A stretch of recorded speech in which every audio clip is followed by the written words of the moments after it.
Hello, everyone, and welcome back to Absolute BSS, the Casualpetitive look at Bandai Namco's Battle Spirit Saga. All three of us are here in the Hacker Den. Woo! Finally. No bad luck this time. No bad luck this time. I know, I feel awful, but I did have a lot of fun listening to both episodes that you were on and I was not on. But just around the horn, we're here. I'm Cameron. I'm Eric. And I'm Angel.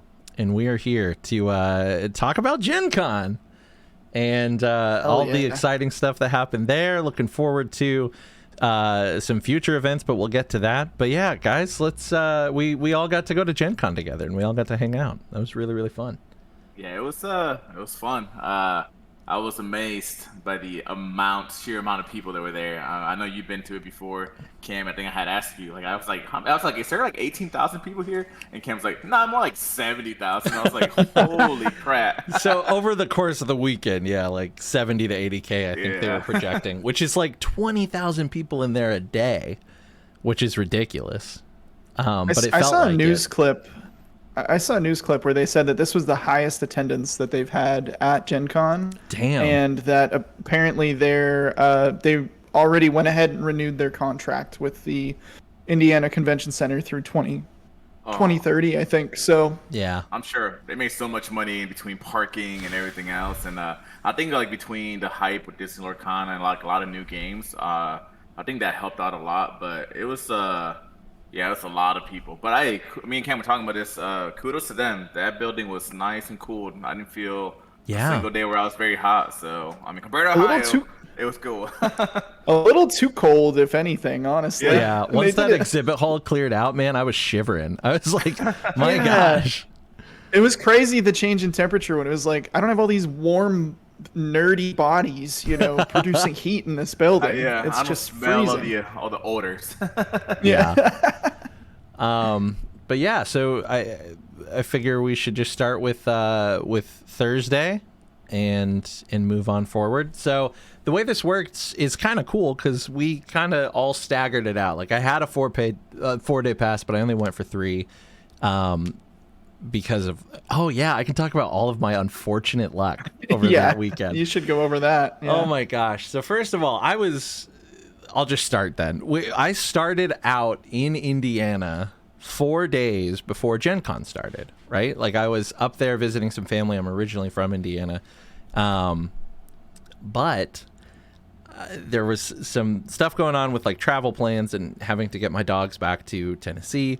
And as soon as I got back home, Tuesday night at like midnight, I get my dog in the house and she cracks her nail. And oh, no. I've never had this problem with her before. I think she's just getting older, so she's a little less active. So she normally keeps those nails trimmed down just naturally, but she didn't. So it was like bent at a 90-degree angle. It started bleeding a little bit, and it's like midnight. And I'm like, I don't know what to do. So I called an emergency vet. They're like, you should be able to just take her to your vet in the morning. Here's what you can do for now. So the next day, Wednesday, the day before GenCon, take my dog, not to my vet, but to a sister vet later that night, like 5 p.m. Like my whole plan was like, we'll drive home Tuesday night. I'll leave early Wednesday morning, get plenty of rest for GenCon on Thursday. So 5 p.m. on Wednesday, I'm at the vet with my dog. They bandage up her paw and are like, all right, bring it back in 2 days and don't let it get wet. And I'm like, I gotta go to GenCon. So luckily, got things to do. yeah, I've got so much to do. And I was just sad and worried and my poor dog. But my wife, amazing. She's like, just go. We'll be fine. I'll take care of her. I'll get her to the vet on Friday. She has to have a cone. It's this whole thing. My dog, not my wife. So this whole time I'm just like, thank you, Eric. That was perfect. This whole time I'm just, worried about my dog, worried about my wife having to, take on that responsibility. And then I just, fuck off to Indy for a few days to play some cards. So I roll in late Wednesday. I stayed with my brother and his wife. They live about like 40 minutes from the city. So wake up real kind of early, park at finally find parking because of Angel. Pro tip. And then we like park at the same time and we get to walk into GenCon together. So all of that drama, it worked out. We made it. We got in there. And that was Thursday. So as someone who wasn't there, just keeping up with all of the insanity that it took for you to get there was just crazy. Because I was just in the group text, you were like sending us all these updates, and then the parking situation. Oh my gosh! That was horrible. That was horrible. Yeah. It was interesting. There was just the problem with it was there was no signage when a lot was full until you were trying to pull into the lot, and then they're like, "Come in and turn around." I'm just like, "What?" Yeah, it was rough. Yeah. I think I circled the downtown, no joke, probably like 5 or 6 times, and I'm like just looking at some kind of sign or something, and I think finally I had seen something where it said additional parking at whatever street address. I texted the guys in the group text. I was like, finally, and like you and I pulled right around the same time. Yep. It's just like, my God. So we get there. It's like, I don't know, like a little after 8 a.m. probably.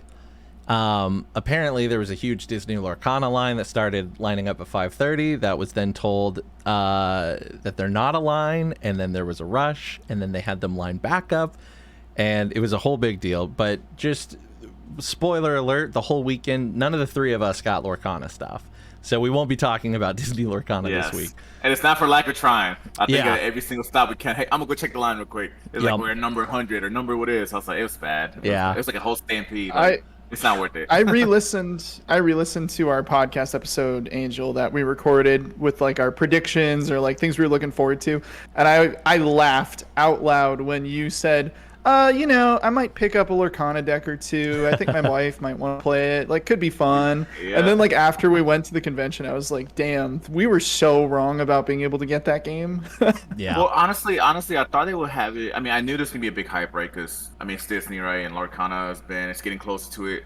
But I honestly thought that it would be better organized than what it was. Or that it would have enough product. I mean, I think all of us have talked about it. Like, this is GenCon, right? This is your time to sell your product, have it out there in the world, have people play test it in their, your own local area. So people are going to ask questions, oh, what is that game? Yep. And it just seemed like it was just unorganized. It was delayed times. And I think you couldn't start buying stuff until 10 a.m. You had to line up 6 p.m. the night before. Like, I'm sorry. Like, this one kind of looks fun and all, but I came to Gen Con not to sit in a line for 2 freaking days to possibly get a box. It's just not worth it. I'll wait 2 more weeks and just buy it, It was a mess, and I'm sure if you listen to any other card game podcast, you've already heard about all this drama. But yeah, like their fix for it was like, hey, we're so sorry that you almost stampeded each other this morning. So starting tonight at 6 p.m., you can line up for the line that opens at 10 a.m. tomorrow. Problem solved. You can sleep in the hallway. Yeah. The fact that that was an official response to like what people should do, like instructions from that company. Yeah. I was like, this is insane. Yeah, I really gave up that night. I was like, I'm not gonna get any Lorcana this weekend. It's bad. I just wanted to show my niece some Elsa cards, but it's all right. I saw a video that came out today where someone was showing that some GameStops have some Lorcana products like out on the shelves. Oh wow, like already? Yeah. That's a mistake. So like. Wow. Yeah. All right. But all of that, and then like you can probably just go to GameStop. Yeah. At least maybe that's incorrect information, but I saw a video about it, so I don't know. Well, famously, Target accidentally was selling the third set of Keyforge like a month before it came out. And that was really weird. Crazy. First of all, like Target doesn't even carry Keyforge anymore. No box store does that I know of. But that was just like a really weird thing for that. Like, it's just funny how many mistakes can be made when launching a card game, especially one with like such a huge IP. Back to what you were saying, Angel, like there were no tickets left for Learn to Play events, for the starter deck tournament, for anything. Like months in advance of Gen Con, and they never even attempted to add more. I don't understand. They knew the demand was there, and it was just handled pretty poorly. Also, and that's what I'm surprised about. Yeah, just like 2 weeks before it even comes out, all of this clamoring is happening, and people are like buying boosters from people that got it at the con for like $500, and they're part of the problem. And it's crazy. I've never seen anything like it. Well, I think I told you guys, maybe one of you guys told me, I can't remember. There was people that were actually paying other attendees there for their badges for a little bit.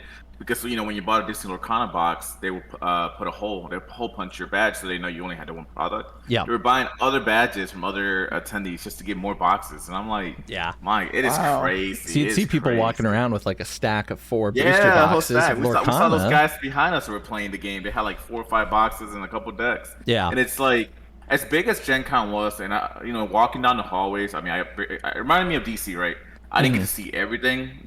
I felt like there was a lot of different like booths or hallways where they could expand it Disney Lorcana. Oh, yeah. And just had more events, right? Like more tickets for demo events, especially like even on Sunday, right? Like even if you can't do it Friday, Saturday, let's say that's your biggest dates. On Sunday, with kind of a little less people, you closed on earlier. Once again, the demand's there. Bring people into your game. Get word of mouth out there. I'm sure there's a lot of media there. I mean, you would think it would benefit your game more by doing that. So I'm just highly surprised that they didn't do that. You know, Right. and not to take it away from anybody else that was there from other games, right? But Right. the game is not. You know, if it's a smaller game, let's push you out somewhere else and let's put this kind of all in one hallway or something like that. Honestly, at that point, they could have had their own like chunk of the exhibit, but really they were tucked away, the Ravensburger booth. And I get that it's, you know, Ravensburger, they're a puzzle company and they're not used to having this, but like the fact that they had this IP in this game that everyone was excited about and no one thought it was a good idea to just bring a shit ton of products, still limit people, absolutely, but like I said, if there were 80,000 people in attendance, I guarantee you, if they sold one box to people, they would have sold at least 40,000 boxes. So, like, why don't you prepare for that? What's the worst thing that happened? You have extra product? Like, way better than to not have product and put people at risk. Like, I don't know. It was just Or have wild. people angry. You know, on top of the too, like you're deterring people from the game because if that's their first experience with that whole process, they're gonna be like, all right, and that's a Gen Con, right? Yeah. You're kind of like the first one to be involved with that. I couldn't imagine trying to buy them online. I mean, I've seen prices already, 300, 400 bucks. I think one of y'all sent a text saying what a Disney Lorcana box costs. You could buy like almost 15 boxes of booster boxes of Battle Spirit. Like it's just crazy how expensive it is. Yeah. And like you said, the location. Like I think I texted you like 4 times. Like I can't find this damn hall. Like I know it's a puzzle, but they made the location to find it like a puzzle because I could not find that. Yeah. It's all the way at the end, and it was just bad. It was just a bad overall for that at least subcategory of it, which was to be expected. I mean, I knew Disney kind of had a lot of hype, but I didn't realize it was gonna be that much hype. Like that is, I guess no one did. Crazy hype. Yeah, that was crazy. Yeah, we were joking around. They need to have their own Lorcana Con. Yeah, They do. They should. Hell, they should have just taken the whole Lucas Stadium, honestly, and just made that Lorcana. Like, Yeah, at least honestly. away from everybody else. You know, talking about the lines, it was funny because Thursday when we were trying to go to Will Call, like we moved pretty quickly, surprisingly, by the time you and I got there, Cam. But Yeah, the they line nailed was Will crazy. Call. There's people yelling. There's like stop signs, stop, let them through, go there. It's like it was crazy. It's like intersections, like just everywhere. Yeah, Like, they honestly did a really good job at that. They would like, you know, line you up, throw you against the wall, be like, that sounded super sexual. But they would so like, you get line you up so you can come here, big boy. I was like, welcome to Gen Con. yeah, they had you stand against the wall, and they would like in the bigger like crossings, there would be Gen Con staff that would be like, all right, hold, and then they would let big groups of people go who were going left and right. And then as soon as there was any room in the will call like lineup thing, they would have you cross the hall and get into the line, and then they do that. And that was great. That really kept the flow going. We did not wait that long on will call to get our tickets. We had plenty of time to walk clear down the convention center to get to will call, and then back to the very beginning to the Bandai Namco booth in the exhibit hall. Yeah, and line up again to hand out our actual physical tickets. So That's right. I mean, I say if we spend 20 minutes in line, was barely even that. Because by the time we were walking back to the Bandai booth, that's when the line was getting crazy. It was almost down to the door. I was like, Yeah. oh. Was the line back for you, Eric, when you came? So I didn't have to go to will call. I got my badges in the mail. That's Lucky. smart. That's smart. man. Yeah. I would have, but the first time I went to Gen Con, I left one of my tickets for my big Keyforge event sitting on my brother's kitchen table. So going to will call and getting them felt like the call this year, which we did. And then Thursday, you know, we Angel and I played in a Battle Spirits Saga tournament. And you Here, wait. Pro tip for your tickets for your events. Because Yeah. this is what I did. I stuck my Battle Spirit Saga ticket in my deck box. That's what I did with the Keyforge one this year. That's smart. Sorry. That's- Continue. I just I just So I take it on wasn't. the envelope. Yeah. So to be clear, I don't arrive till Saturday, so Right. Thursday, Friday is all you two. So Yep. carry on. So I'll start, Angel, and then you can jump in and talk about your experience here. But Thursday, we sat down. I think there were like 11 or 12 people playing in this Thursday I think event. it was 12. Yeah, it was 12. Yeah. It was supposed to be 16, and I think That's right. 4 didn't show up. So there were 12, or they were in the will call line. Or they were in the will call line, yeah. So it was really cool. Bandai was showing off. There was like a TV that was looping the new Dragon Ball Z card game and app that's getting launched next year. And they were like talking about the current card game and where that's going to be like kind of. To my understanding, is it sunsetting? Is it becoming like a legacy format now? And then they're moving forward with a revamp? Do you know? So what I think, from what I've been talking to some of the other guys that are big into Dragon Ball Z and just people at Bandai, it's going to be 2 separate games Oh. that's sort of intertwined, but not really, right? So you'll have what's the Dragon Ball Z card game right now. It's going to be called Masters. Okay. And then Dragon Ball Z Fusion Worlds, it's going to be, I think we all compared to kind of what like Yu-Gi-Oh! Rush Duels is or whatever. It's going to be a little bit less intensive, because what we're saying is brand new player, right? To get into Dragon Ball Z, the card game that's currently going on right now, it's so much to learn. There's so much text in the cards. It's intimidating. Yeah. With this game, it's supposed to bring in just kind of like a quick 20-minute matches, quick play, but it's also going to be introduced into the Japanese market, because Dragon Ball Z is exclusive to the West right now, and not vice versa. Oh, Usually, wow. usually the West is the last one to get something. So that's going to open up a whole nother market for them in Japan. Plus, Wow. the digital client, all makes sense to introduce new players. But yeah, it's going to be 2 separate games. They're going to be supporting both of them at the same time, separately. But we know how these things kind of go. I think eventually Masters, will phase out, because Fusion World's going to be the new baby, especially with the digital client. Yeah. What's crazy to me, though, that makes no sense, and I think, they're full of crap, is that they said that the digital client was originally supposed to be for this Dragon Ball. The card game is currently there.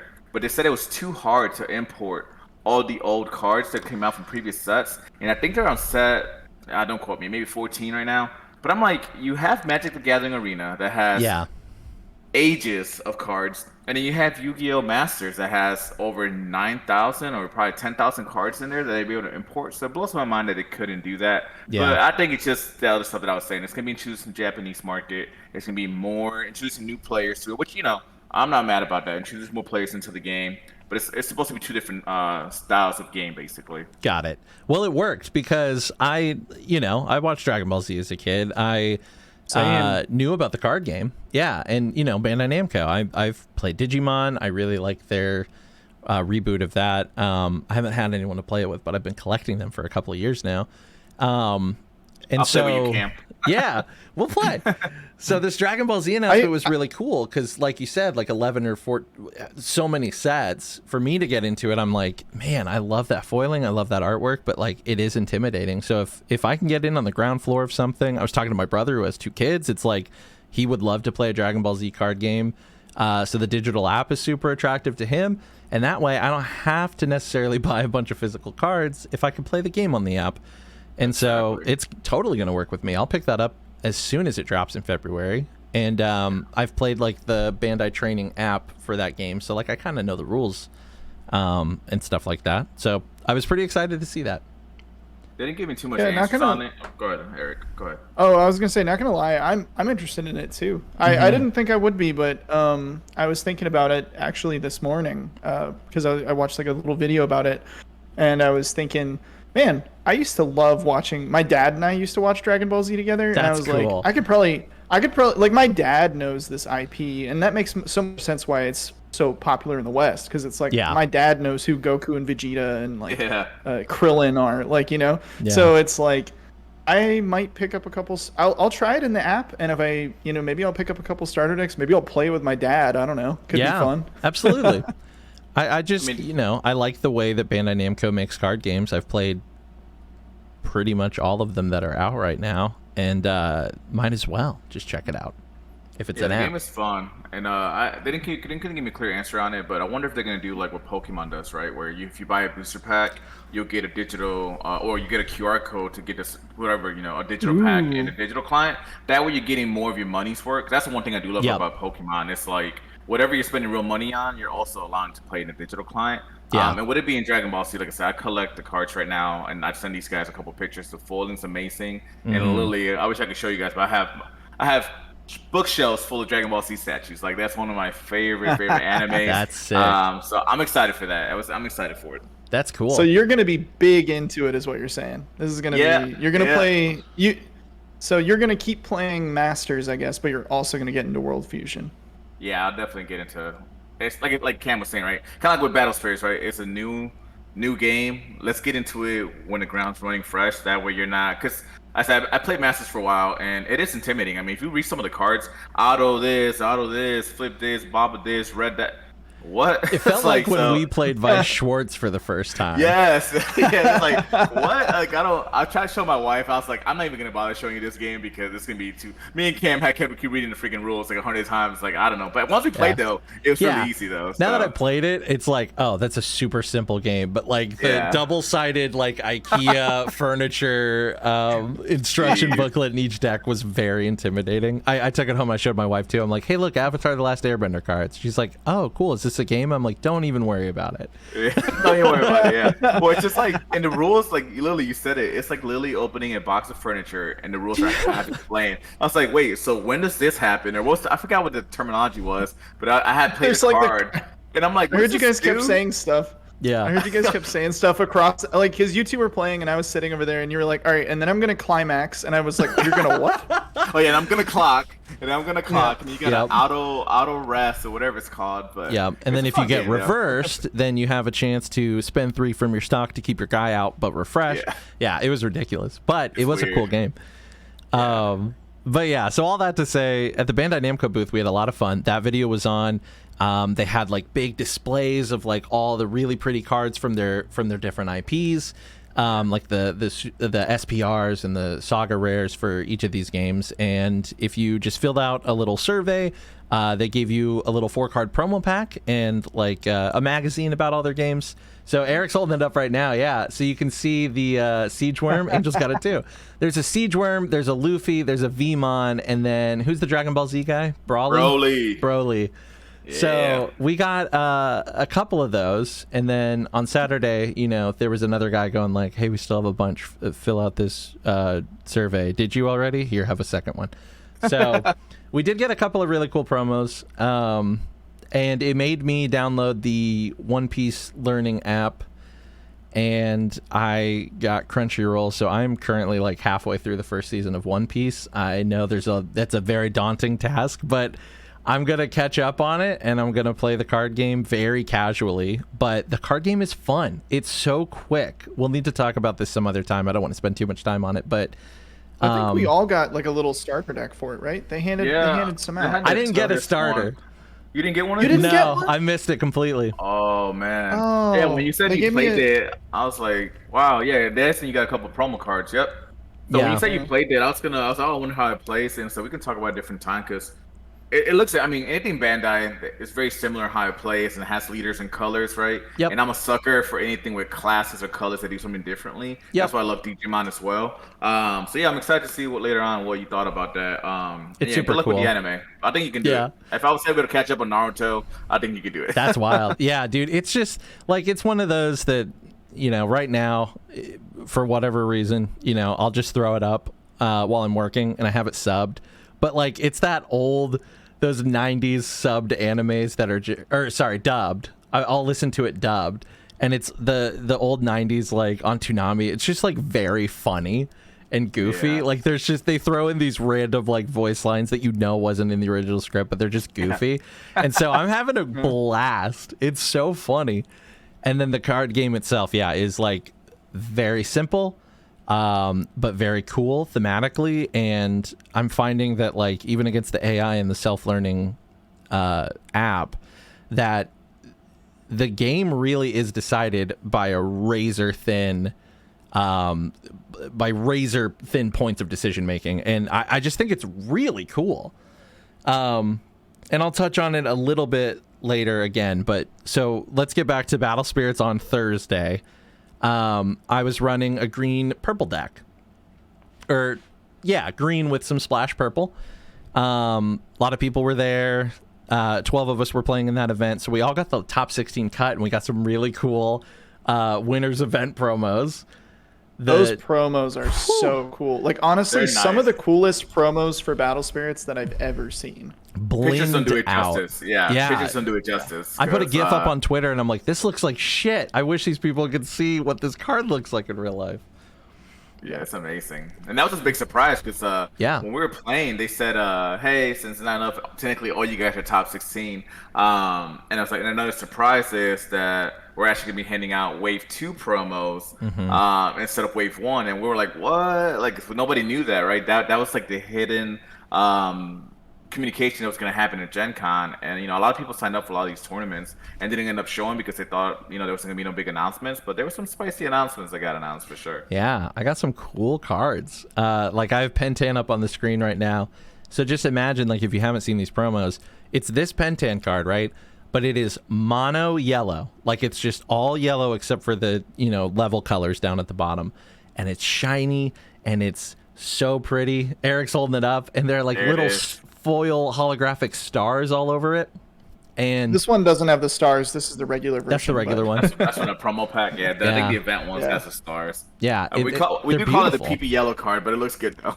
Yeah, they're beautiful. So I was super pumped to see my boy Pentan all blinged out. I think of all the colors that are like that style, even though I'm a purple player, I think my favorite one that looks really good is the white cards. The white cards and that kind of shade, man. It reminds me of like old school photography. When people are trying to go, it looks sick. Like, yeah, they look like black and white. Like they look like the inked variants in Marvel Snap, if you know what I'm talking about.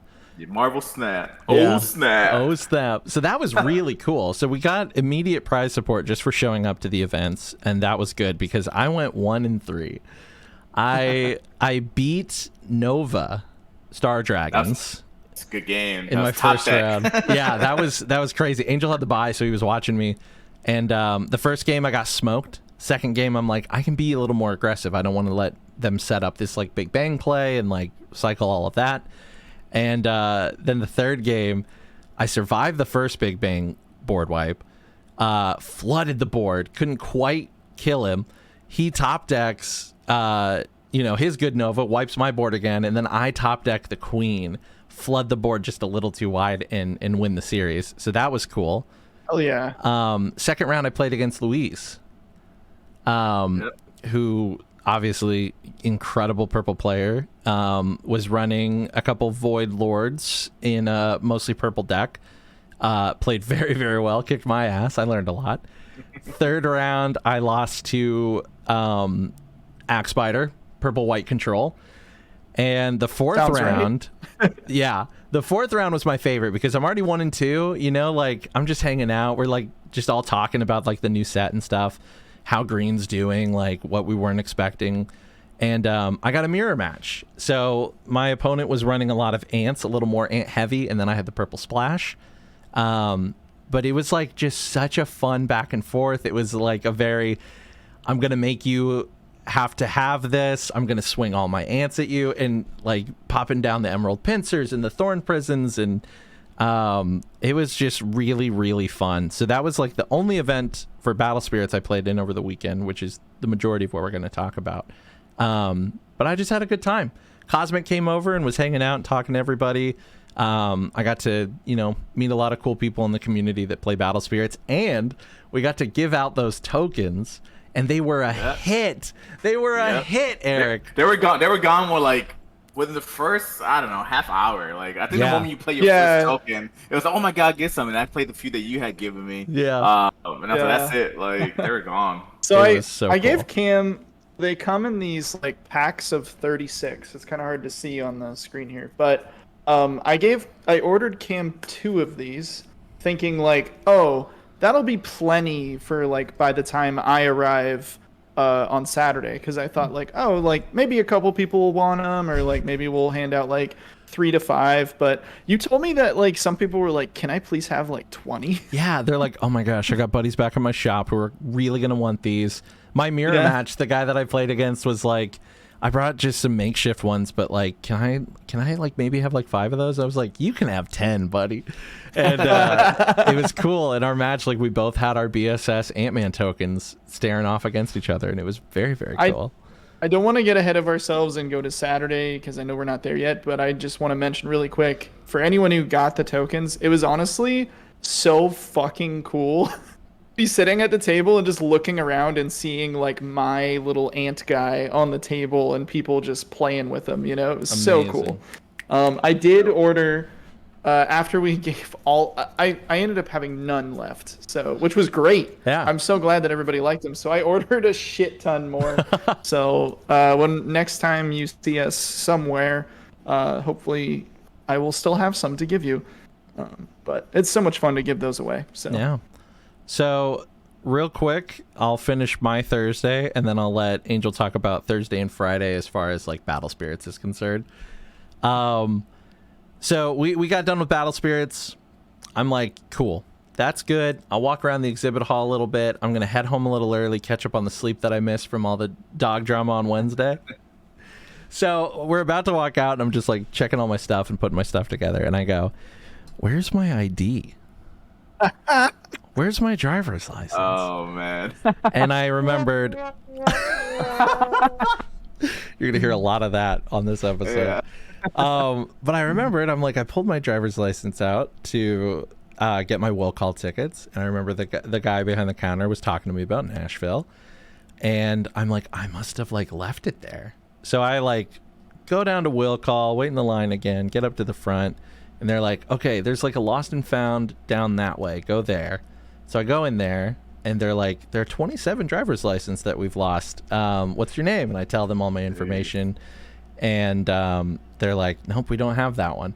So I'm like, that's okay. Maybe it'll show up over the rest of the con. I'm definitely going to go home now, try to, figure out what to do. So I make it all the way back out to the parking lot, get to my car, and as I'm getting close to it, like I'm, you know how like you do that thing when you're in the parking lot and you just hit the lock button so it'll beep and you can find your car a little better. I was pressing mine and I was not hearing anything. And I get to my car and I remembered that I left a light on in the cab, and so my battery was completely dead. So had to didn't have jumper cables. It was difficult to get to my backseat anyway. Angel was trying to help me with this and that. It basically came down to I had to put my car in neutral, push it out of the spot into the middle of the parking lot, and my brother and his wife came down and jumped me, and we got to go out. But it was a hot day. I was just sitting out there. I was all defeated. I'm like, man, I lost my license. I went 1 and 3. My car is dead. My dog is sick. Everything sucks. But I did find my license, so I didn't actually lose it. It was like stuck up under the fold of the GenCon, like where they gave me my tickets, and I must have like slipped it in there. So thank you for the clap. So I found them and went home, and then just tried to forget about all that. But yeah, Angel, how did your first 2 days playing in the Battle Spirits events go? A lot better than Cam's, I'm sure. I say, yeah. My days were a lot better than yours. The only rough day for me was Thursday, right? Because I got the Thursday was like a late event that I had joined along with Sunday, because once again, GenCon is a little unorganized with the Battle Spirit events. Originally, they only had Friday and Saturday, and those sold out pretty quickly. Mm-hmm. And I just happened to check, I think, a few days later, and I saw that Thursday and Sunday were added. So obviously, I wanted to play as much Battle Spirit, so I joined those. But I already had my rental car plan set up, so I had to drive out Thursday morning. So I left around 1 o'clock in the morning, and it was raining the whole way there. Like, and I'm not talking about drizzle rain. I'm talking about like heavy pouring rain. So like I'm super tired, trying to drain, worried about being late, making sure that there was it's an hour delay or they're hour ahead. So I'm like, oh my god, I'm gonna be late for my first event. It's gonna be useless. All said and done, I make it in Indiana. finding a parking spot. Like you guys heard that part already. So Mm-hmm. went to the event. Day one Thursday, pretty simple. You know, I didn't have a lot of time to prepare my deck because I just also undecided. And originally, you were supposed to submit your deck list, and then they said that you don't need to submit your deck Oh list. yeah, So that was all remember really that? weird. So that was weird because I was like stressing out. Like I just gotta pick a deck and just play for that. And I was gonna bring all my stuff and then build my deck out at the hotel for the next couple events because the goal was to try to play a different deck every single day. So that didn't turn out to be. So I went with my purple deck that I actually played at Columbus, a little bit revamped. And like I said, it was just 12 of us. I think I went X1 that day. I think it was two mirror matches I played. Purple white, which is we'll get into that how that went all weekend. Yeah. Purple white and then a green deck. So Thursday was fun, honestly. I'm glad it was kind of like a low key day because by the Yeah. end of the day, like my eyes were like bloodshot just from being tired. I was just trying to find a hotel. So I get to my hotel, and let me just say, in the future, which is that's why I looked at the reviews for the next hotel we're staying at. But like, I'm gonna look at reviews for hotels because I get into hotel, Oh no. there is a hole in my ceiling. First of all, I'm like, okay. I get to the sheets. There is yellow stains on the Oh. sheets and on the Oh. pillow. Yeah, and I'm like, what the fuck? I was like, so I called my wife. I was like, I don't know if I should just like get my refund, try to find somewhere else. So we were looking. Obviously, it's GenCon weekend. There was no hotel near site. So No. I just go up to the front, ask for new sheets. The lady looks at me like that's a weird question. She's like, "Oh, is this just a comforter?" I'm like, "No, there's some on the pillow too." I was like, "Even if it wasn't the comforter, it's yellow stains. Like Yeah. that's gross. Like I don't know who's there. Is that pee? What is that? Is that Yeah. Mountain Dew?" So I wait. They send the housekeeper. So they send two guys in, and I'm like, they're like, "Hey, you got a problem?" I'm like, I just need the sheets changed. I don't need like a roof fix. Like it's just the sheets. And these two of y'all, so whatever. They looked at it. They literally said this. I was like, "Oh, is that it?" I'm like, "Yeah, there's yellow stains on this, man." Like, Why so is they no got one reacting to I'm this? like, is this normal in this place? Like, Yeah. I was like, what? So whatever. They changed it with an attitude. So the rest of the night, I ended up actually looking at reviews about that hotel, and the amount of people. And I'll send you guys later the address of that so you can read it. The amount of people that experienced the exact same thing. Ugh. What? Yellow stained sheets, bed bugs or water leaking, roof, something leaking. Ugh. Like it's a lot. I think it's like at the end of the day, run down hotel. It was not worth $500. I'll tell you that. Oh my So gosh. yeah, I'll send you guys. I'll send you Wow. guys the address later so you guys can read. Literally, everything I'm telling you guys, other people have experienced this. So, Ugh. anyways, that was Thursday. Unfortunately, I had that hotel until Sunday. But that was Thursday. Friday was to me the real event. There was a lot more players. I actually went X1, right? So I made it all the way to the finals. It was a long, long day. I don't think I even got a lunch because it literally felt like Ohio. It was just like one after the other. Yeah. The reason why the games went so long is because of freaking purple white. There was a lot of purple white, and those of you guys that play purple white or against purple white, it's literally you're gonna go into overtime no matter what. Like there's no way you can aggro that unless you're playing a crazy wild deck. So I made it all the way to the finals. That was exciting. I was like this close. I was like, but the player I was playing against, great player. He won game one, and then game two, the whole new overtime rule where when they call game time, if you can't swing for lethal that game, whoever won game one wins. I had a few absolute ice shields and stuff, so I could probably stall a little bit longer, but I get that new rule, but I also don't like it because It's a weird rule. people purposely kind of like, oh, let me just win game one. I'm just gonna sit on game two and just babysit the rest of the game. Yeah. But Friday was amazing. I mean, and I guess I'll backtrack a little bit. So each day as it went on, I changed my deck more and more. So Thursday, I would say I went mono purple, and then Friday I started splashing in some of that green into it, and then we'll get into Saturday and Sunday later on. But like I said, X1 on Friday, I had a great time. The only thing about Friday was it's just lot of long games, exhausting. I think I didn't get done playing till almost 5 o'clock, and I didn't realize that they closed the exhibition halls where the vendors are at 5:30. So Yeah. I didn't really get a whole lot of chance to like explore that. That's the one, and that was all weekend, unfortunately for me, because I signed up for all 4 events. That's the one thing I would probably change next time I go to give myself one free day to really just explore Gen Con and enjoy other things. But with Battle Yeah. Spirit being so new and not being able to play a lot in our local community, I want to play as much Battle Spirit as possible and really use it as my testing ground for the Grand Open in a couple weeks. So Yeah. Well, that's cool. And then so that would take us to. Oh, I guess I can talk about Keyforge on Friday. and then we'll move into Saturday. So it was really very sweet of you all to boost me up on the podcast while I was gone. God damn, the god of Keyforge. Man, and I did too. Like, I was texting my family, I was texting my friends. I was like, guys, I feel really good. Like 70% win rate. I know my blind spots. I know, at the very least, I'm just going to go and play a bunch of games of Keyforge. I'm going to have a good time. So I want to preface this by saying it's nice. It's very, very nice that as a Keyforge player, and I want all other Keyforge players who might stumble on this to remember, is that it is nice that we are able to have such strong feelings about how organized play is being run right now, because the game would have died. The game is back, and Ghost Galaxy went from 6 rounds of Swiss in organized play to a double elimination kind of bracket. And if you lose 2, there's something called a second Ember, where you can just come in or drop out however you want and just play games of Keyforge. However, I think that Swiss is good, Swiss is fine, and it keeps everything moving. The way that the tournament was run all weekend, I guess, was that double elimination bracket. But for Friday, I get there, I get to Lucas Oil Stadium, which real quick, that was the coolest thing ever. Walking into the stadium and seeing just the rows of tables and the big screens playing like advertisements for all these games and like the big banners. Like, you were going to Coliseum to play card games. It felt like Yu-Gi-Oh! It was cool as shit. But the tournament started at 10:30. They're using their own tournament software, which broke immediately. And the way that they set it up so that the losers bracket could kind of keep up with the winners bracket was that the first round of the tournament was actually only 2 games and 4 people playing. So we had to wait 45 minutes for those 2 games to play, which of course they got done in 20, but we had to wait for the timer to run down, even though the app broke. So round 2 is everybody else.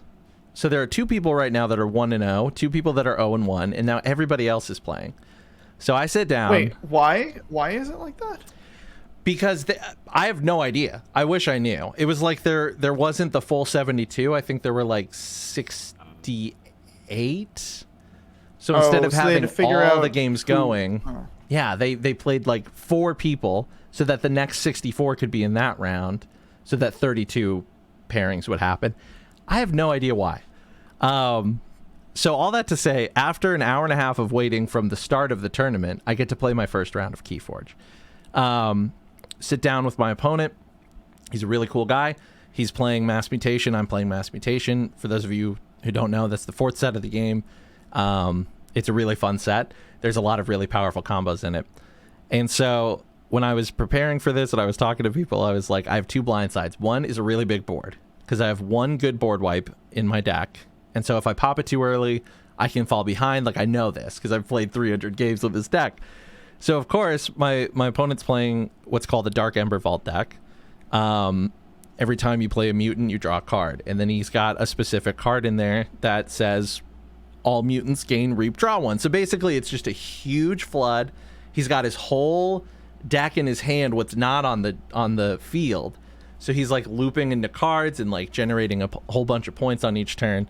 And of course, I popped my board wipe a little early. And so I lost that game 3 keys to 1.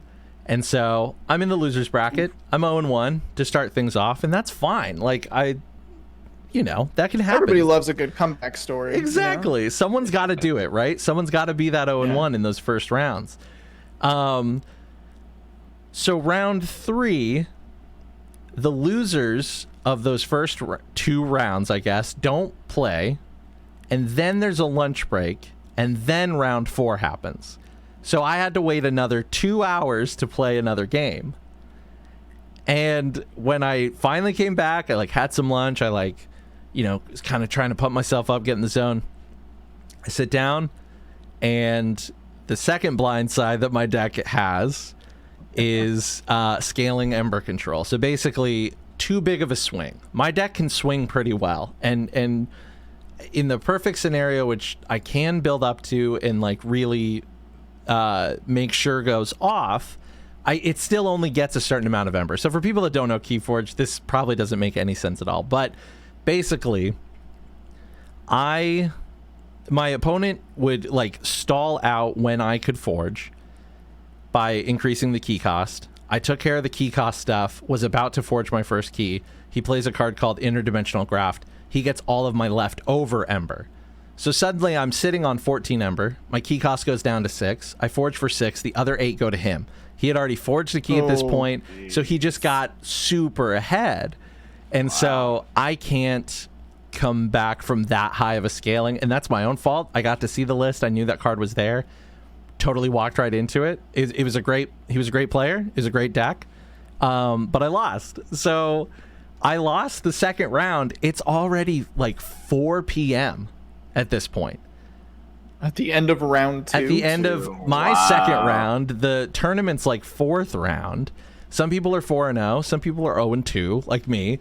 And so my problem is, like, on Saturday night, and we'll get to it, like, I taught Angel how to play Keyforge.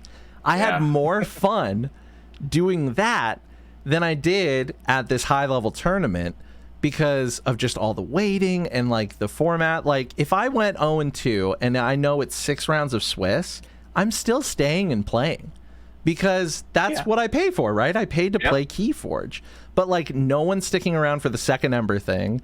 The other 0-2s like me are, well, I wasn't mad. Like I get it. I was bummed. I was really disappointed in myself a little bit, but like I still love Keyforge. I went to the Ghost Galaxy deck and bought some, or booth and bought some decks, but like everyone else is leaving. So I'm like, I don't have anyone to play Keyforge with. Whereas, if it was Swiss, I could have played my 6 games that I paid for, met some people, had some fun in just a better atmosphere. But like people were grouchy, they were kind of grumpy. Like literally when the tournament was starting and they announced that it was double elimination like it was earlier in the month for a Vault Tour, half the crowd booed, and it was so awkward. And like the guy from Ghost Galaxy just like kept going and like read the rules. But like the community, there's already been some like shaky things with organized play there, and it just didn't, it wasn't what we knew, which is fine. It's a new company, but I hope that things kind of balance out. But overall, they're trying. I had a fun time. I had a fun time being there and meeting a lot of the people that played Keyforge, but like I didn't really get to play Keyforge at the Keyforge event, and so that just sucks. Kind of a bummer. Yeah, that sucks. Yeah, I was just gonna say they're trying to bring this game back from the dead, so like they gotta really bring it back. I think so. They can't run these events like this. However, I did hear that the new format, the like Alliance Archon, a lot of naysayers and a lot of like people like me who haven't touched it yet for one reason or another, did have a lot of fun, and I think there's a lot of merit to it. So that was cool. Like it was neat to see who from which teams and like from around the community did make it and go the distance. So that was still cool, but the whole time, and this is why I've been checking out One Piece, the whole time you're like hearing announcements from the other games going on in Lucas Oil Stadium, and the One Piece tournament was being run very efficiently, very quickly, very organized, and every time you'd see people walk by and like talk about the game, they were so excited. And when you saw the Keyforge players exiting and entering the arena, they were kind of bummed.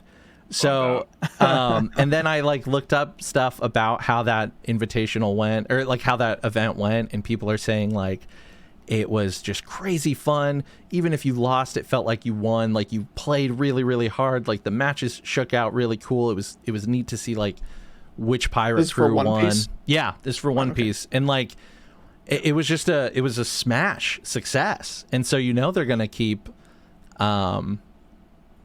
putting resources into the organized play for One Piece. So I was on board immediately because everyone seemed to be having a lot more fun playing One Piece than the Keyforge tournament. But I think one thing I heard that's about why you're One there. Piece, yeah, and one thing I heard about the One Piece, and I think Digimon did it as well, and probably Dragon Ball Z. So GenCon for those IPs or the tournaments at least were just like any other regionals, right? Yes. So it was literally a big tournament. You had the same type of pricing you would have at a regional. So and people loved those. I mean, you're talking about One Piece. When I was playing Battle Spirit, I think it was Friday. They were having, I think, a Digimon tournament, a part of it on the other side. And same thing, the players were having fun. They were all laughing, even if they lost. Like, Yeah. hey, that was a good match, or damn, that's crazy combo, or whatever. Yeah. Because they were just happy to be there, and that's good to see. You know, Yeah. nobody likes losing, right? Nobody wants to go to these big events, or it's competitive play, right? You're there to compete, do the best you can. But sometimes, man, the deck doesn't do what it's supposed to do, or you can play test all you want, but when people start getting like crappy or shitty, or like just Yeah. wins the whole thing towards other people, it's just like, yeah, it doesn't really help out the game either, right? Because then Right. if somebody's new, let's say for me, right, I'm not a Keyforge player, but let's say I was sitting there checking you out, play the game, and I hear that, or people start, I'm like, oh wow, I'm gonna deter myself from that game because I'm like, that's how that Yeah. community is, right? That's Yeah. kind of what threw me away from Yu-Gi-Oh, which is like people just constantly complain and oh, this or that. Just like I don't even want to be around this anymore. So just like I'm just stop playing. So just be happy with it. It sucks to lose, but yeah, One Piece, Digimon, even Battle Spirits. Yeah. Some of like hey, you take a loss. Like, yeah, that was crazy, man. This Yeah. what it is. So I could have done this. So I could have Yeah. done that better. So I had a just have blast. fun with it. I had a blast on Thursday, winning the first game and losing my next 3. I had such a good time because of the community and because of that's- just the general air about it. To your point, though, that's the thing about Swiss is like even if you're not winning or doing super well in the tournament, like you still get to play. You still have games that you Exactly. get to play. Yeah. So And I if you're think having that's fun so with the important. game, yeah, if you're having fun with the game, then it's like, okay, well now I'm playing against someone who has the same win record as me. We're about, we're evenly matched, or at least our decks are, and we can have some fun, joke around, Yeah. show off our absolute BSS tokens. Yeah. Like and you're playing the game that you like. Yeah. So. My first Vault Tour, which this wasn't even that. It was like national. So like there wasn't cash prizing, which is confusing. But anyway, in my first Vault Tour, I went 3-3 in sealed, which doesn't exist as an official organized play anymore either, and that's a problem for me. But like I went 3-3, but I played my 6 games, and I had so much more fun than waiting to play a game, losing, waiting 2 more hours, dreading that, and then losing again, and then no one else is around. So but all of that, I do want to say once again, like I don't want to complain too much because I am still just so grateful that the game was even at GenCon, that Ghost Galaxy was there, that new people were getting to see this game for the first time. And so if anyone out there is listening that plays Keyforge or really any game, my takeaway from this is this. Be grateful that you have a place to play a game so well. Try to remember that. Hold on to that. And it's really up to a player base to keep a game alive. And I have learned that the hardest way with Keyforge. Like, we did what we did for 2.5 years to get that game to come back. And it's because of the people who kept playing it during the hiatus and kept buying decks and kept talking about it and kept making content for it that it stayed alive. So if you see a game that you love playing kind of threatened, it's kind of on you to keep it positive, keep uplifting people, keep bringing new people in. Don't let the haters and the people that boo at the announcement on a double elimination tournament make your game look like shit from the outside. Yeah. Be like the One Piece people who are on the other side of Lucas Oil Stadium cheering when Luffy wins. That makes me want to watch a 1,000 episode anime and learn the card game, you know? All right, I'm off my soapbox. I'm done. I will say, like, I'm not nearly as into Keyforge as you are, but I have been playing it since the beginning. Mm-hmm. I've stopped here and there, but I was a regular at our locals for a while. Yeah. And I come and show up every now and then, but man, Sealed has got to come back as a regular standard format because that is my favorite way to play Keyforge. I agree. Like, just hopping a deck, you don't know what's in it, your opponent doesn't know what's in theirs, you discover that together, you maybe figure out that you've got this cool new deck that you are really excited to play over and over again, or maybe you open something and it's trash, but you know what, like, It could still win. maybe there's some sort, it can still win, there's some kind of redeeming quality. Maybe you're like, oh, there's like crappy cards in here, but then you're like, wait a minute, but this crappy card and this crappy card can kind of do this cool thing together. And maybe I like wrote off this card too early. Like maybe this card's actually really good in this context. For So, $10. Sealed is for $10. Yeah, sealed is my favorite format for Keyforge. The so. thing Get that about synergy. the thing about sealed for Keyforge too, the reason I don't know why it's not an organized play event is that that's exactly it. The barrier to entry is so low. As long as you know how to play the game, if you go to a sealed tournament, you could be the national winner of a sealed tournament because you got a good deck and you know how to play the game. It rewards people for knowing the cards, knowing their matchups, and knowing what cards are in your deck. And that's still my favorite way to play Keyforge, is just open 2 random decks and play the damn game. So to do that in an organized play setting was amazing. I've never had more fun playing Keyforge than not having to worry about any kind of like, what deck am I going to do? Because you show up, you get one, and you play it 6 times, and hopefully you win. Or you go 3-3 like I did, but it's still the most fun way to play that game. And that's honestly my one gripe with Ghost Galaxy, because again, I'm very grateful and I love this game, I love this community, and I love that it's back. But just throw sealed back into the official organized play format, make it the 3rd format, and I will travel all over the world to play sealed Keyforge, and I will never have a bad time. Well, even for me, like, you know, I'm not. You taught me Keyforge this weekend or past weekend, like GenCon, and that when we're talking about that, that's what drew me in. That is such a genius way to play, because even for a new player, right? Even though I'm a new player, but at least I know how to play the game. Yeah. That is part of the thrill, right? Like, I don't know what deck I'm gonna get. You don't know what deck you're gonna get. Yeah. We're just gonna see who pilots the deck better. And one thing I say that, and I'll probably say in any card game, and I saw it happen at Gen Con, even though it's just Gen Con, like, just because somebody, you know, net decks or picks the strongest deck or plays, you know, is a whale and buys the strongest deck that's in the tier 1, tier 0, whatever, it doesn't mean the deck is good, right? Because it's about, do you know how to pilot that deck? Do you know what to do, what decisions you make at what time? You know, and I saw this weekend or at Gen Con was, you know, there's a couple finalist decks that came out, you know, from Thursday's or Friday's event, even my deck on Saturday, and I saw people playing it the next day, and they were like, because they were playing it wrong, right? Yeah. So I think that's what I like about that sealed stuff. Just like, doesn't matter if you're sealed. It's about how you play, if you can start. To me, really, it's about who can kind of learn the deck quick, you know, the quickest. Like, all right, this is what the deck synergy is doing. And then playing against Cam, first time, didn't know anything about it. I started doing something. Okay, I'm gonna do this. I'm gonna go into this house because this house is gonna do more of this. I'm gonna stop with this. I got excited when I built my first key. That's the only key I built, but it's all right though because Cam whooped my ass after that. You got 2. It was a Did I get close 2? game. Okay, well, you look got at that. 2. I got 2. You got 2. It was great. fun, and I learned it within 10, 15 minutes, and I was like, okay, I can kind of see what these cards are trying to do.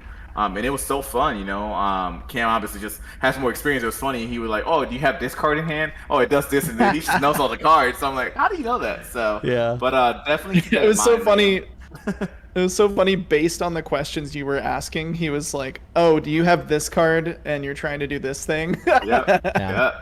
So. Which is fun to me. But yeah, that's my point. You don't have to know the whole set. You don't have to know the meta, even though Keyforge doesn't really have one for those exact reasons.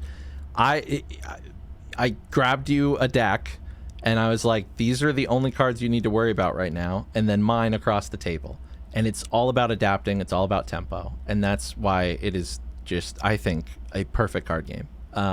The organized play for it and the support for it is not perfect, but I will casually play Keyforge my entire life, even if there is no organized play left. But I hope that there is, because even though I went 0-2, I had a lot of fun preparing for it by learning my deck. And that's one more thing.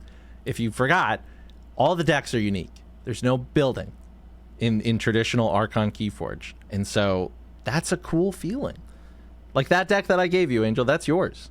I don't have that anymore, and I never will.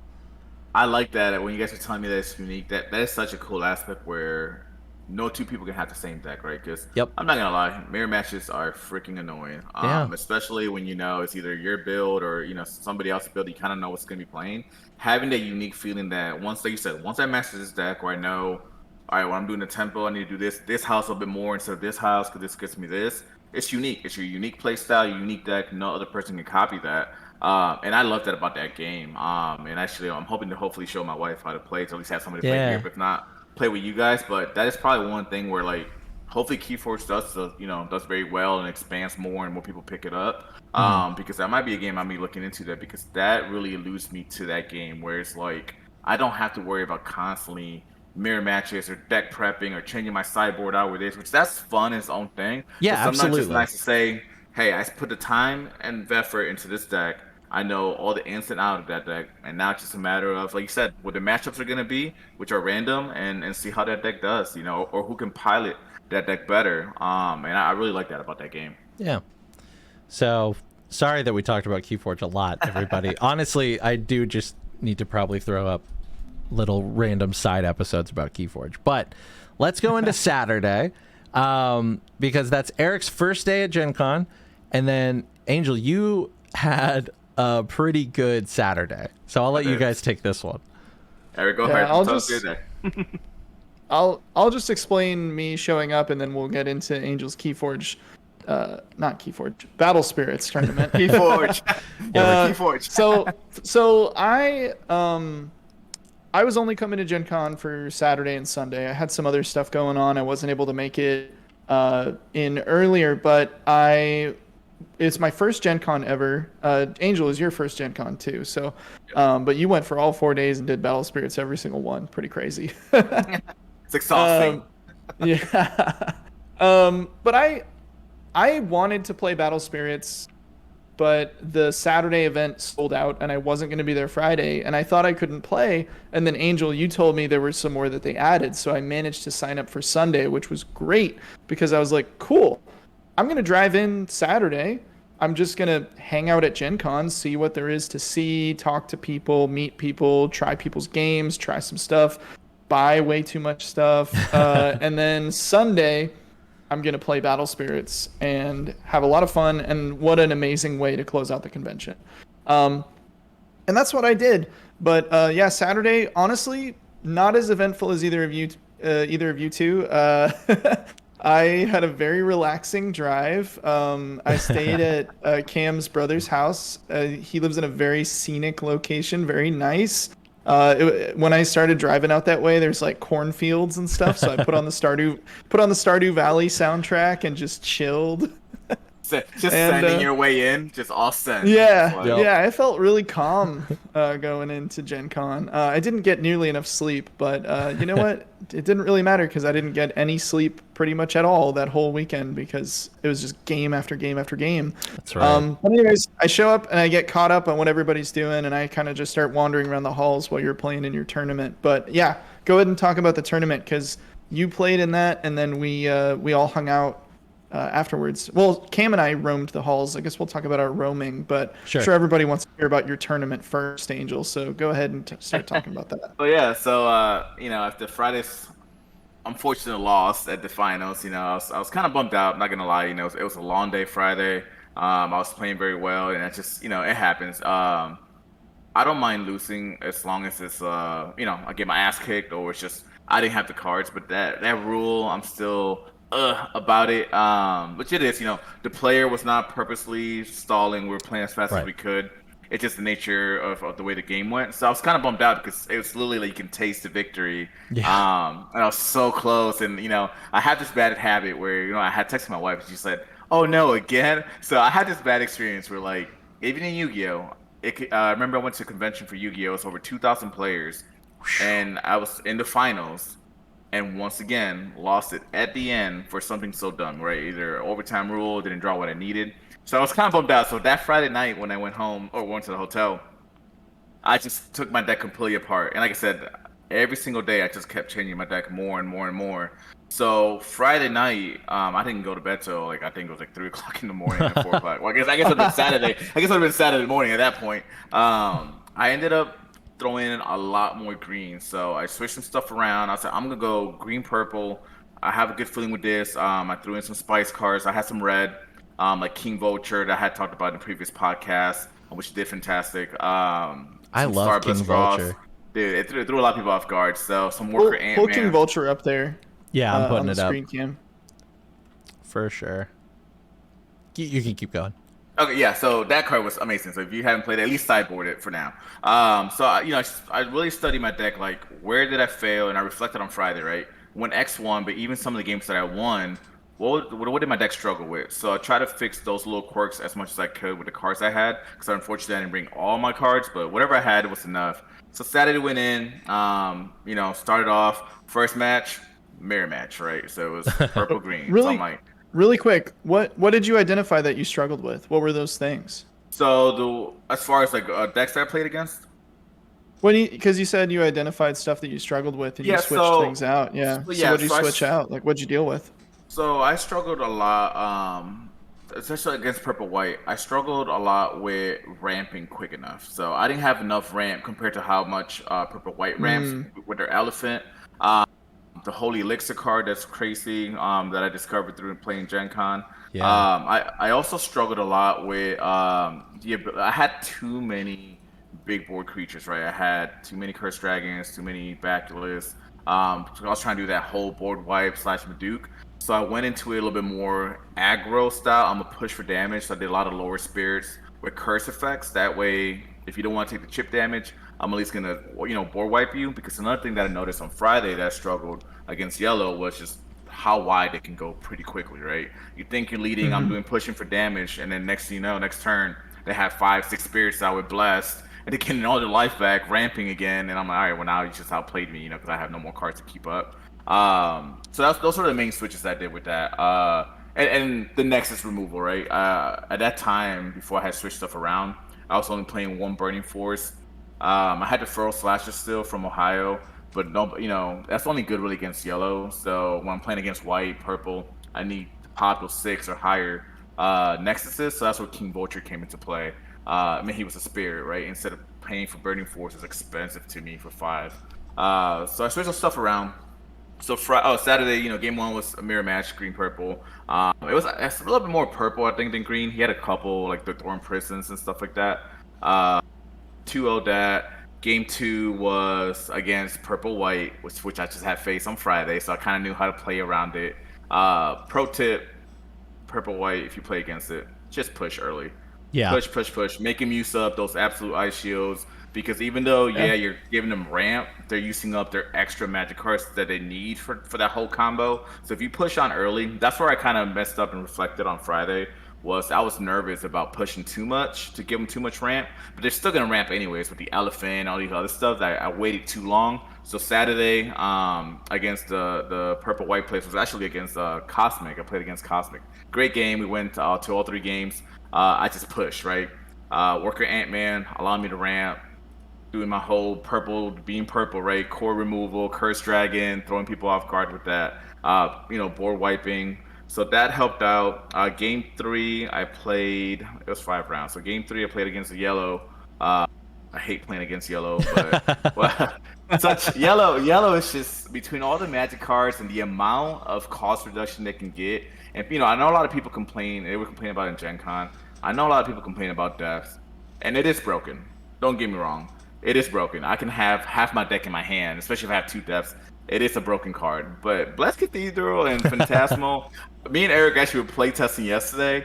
It's broken. I mean, I was drawing like crazy on yellow, and he will have me down to 1 life, and I'd be right back at the game with like 6 life and like 15 cores on it. So yellow can do some things. But anyways, I faced yellow. I think they ended up beating me once, and I won the other 2 after siding out some stuff. Game 4 was mono green. I think it's more of an exhaust green. Annoying. Yeah. I literally thought I was gonna lose. Like I lost game 1 right off the bat. Like I was pushing to be like exhaust. Was it like exhaust. Blade?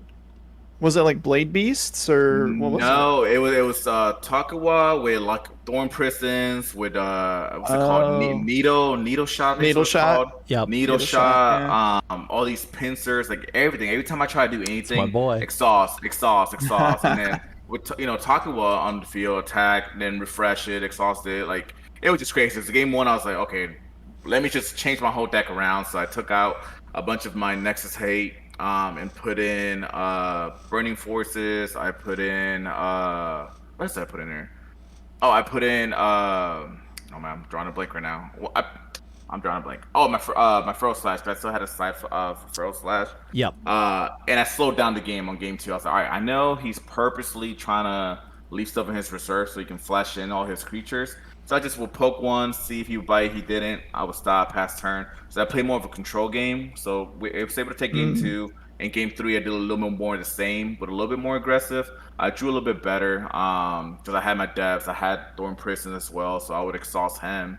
And FYI, if you Thorn Prison your opponent, you still draw off the depths. So it's any time a spirit gets exhausted. So that just gave me more draw power. Yeah, that's You only draw one part. card though. You right? only draw 'Cause one it's- card though, because simultaneously. Yep. I mean, unless you have 2 depths, obviously. So, Right. Yeah. That's amazing. I think depths, especially, even if that's the only purple you're running in a mono green exhaust deck, you gotta have depths. Yeah. And you're getting all those cards, and you can flash in stuff. I love green. Yeah, the draw ability now is that. So, anyways, I ended up beating him game 3. It was a good game. He's a great player. He actually played the original Battle Spirits when he was over here, so he knew a lot about the game.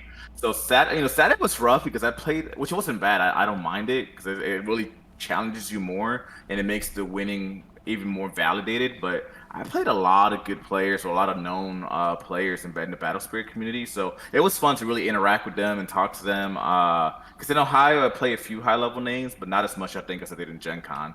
And then Game 5, I played actually somebody that I had played on Friday that had on Friday he was playing yellow, and he switched it up for Saturday. He was actually playing purple Nemesis. And Nemesis is another card that's really annoying. If you don't know what it does, Cam can probably pull it up. What's that full name? It is. I'm looking for it. I'm close. I'm sure it's right here. Dread Knight Nemesis. Yeah, there it is. Dread Knight Nemesis. Yeah, his effects are insane. So, and he had that set up the combo on the field with Lamarok. So he would pop his stuff, do whatever, recycle it again, and try to do it again. So that was my finals game with that. He beat me game 1, and then I beat him the last 2 games. Siding against purple is weird. Those of you guys are purple players. Like, what do you side against purple? It's whoever kind of goes off quickly wins. But all in all, I ended up winning finally on Saturday. So I got my redemption. And I finally got my Metal Soul Core. That was a huge surprise. It is so nice, and honestly, it has some weight to it. Oh, that's awesome. If you never felt it or whatever, I'm probably gonna be using it at the Grand Open. Hell Just yeah! Come see me, and I got this amazing. You're just gonna really heavily set it down on the table to intimidate people. Just like break something, and it's hard to pick up on the camera. But I have this alternate art from the Grand Open that they actually gave away as well as a prize card. So. It looks really amazing, but it's like really, the Saga rare beautiful. Toka right? Yeah, it's a Saga rare. It has like a signature, and it has it sucks on camera, but if you look it up online, you can see a lot better. It has different alternate art, but it's beautiful. So really, though, Metal Soul Core to win. That's what I was excited for. Yeah. And it kind of it was nice play testing, and I would say looking into the meta, and I think Cosmic has talked about it quite a bit on YouTube and on Twitter. Green purple is something that I think by Sunday most people were playing by that point. So, and that's probably where the meta's gonna be shifted. So, but it was fun. So that was Saturday at the event. Like I said, it lasted all day, obviously, because everything went into overtime. No lunch break again. But I had a blast also Saturday night because all 3 of us played a bunch of board games, which one of them we're probably gonna talk about that I think we all bought a copy of. So. Yes. We were. Go ahead, Cam. Oh, I was just gonna say shout out to Eric for putting up the Gen Con recap video in the unboxing hall from Gen Con, because you can really you can see like a lot of the stuff that we did, and there's like some B-roll footage of us, and Saturday was so fun. I just got to hang out with you guys, and we played a bunch of games. It felt like I was in. We stayed there up late. It felt like I was in high school or college again, just like hanging with my buddies, like playing games. It was amazing. It was awesome. And we were also kind of riding on a high because it was like Angel won this tournament. We all went and got food and beer, and then we just went and we went nuts through that exhibit hall, buying shit left and right. It was like celebration. It's like. You'd think we were just a Duelist Kingdom, and I beat Pegasus. Like, let's just go and celebrate, like, let's all go. That was my favorite night for sure. Was just of the whole con was just to, we got to celebrate Angel's win. We got to actually have time to go around the exhibit hall a little bit. We found one of my new favorite games. We ate, we laughed, we talked about shit. We played a bunch of card games. We saw a bunch of art. It was just really, really fun. Yeah. So yes, Saturday, while this was all going on with Angel, by the way, before this, Cam and I also strolled through the exhibit hall quite a bit. Yeah. And we sat down and played a couple of games too, which was super fun. They were having fun while I was sweating the whole time. Yeah. You were working hard and we were just hardly working, man. Yeah. But we tried this new game called Legion's Realms at War. And check out my video if you want to see the cards a little bit better, but can't really show it super well. But the art in this game is just super, super cool, and that's kind of what drew us to it. I think so. We did sit down to play, but and then I even said this in my recap video. I think Cam and I kind of landed on maybe it's not really for us, but it was fun just like sitting around trying new games, seeing what people had to offer.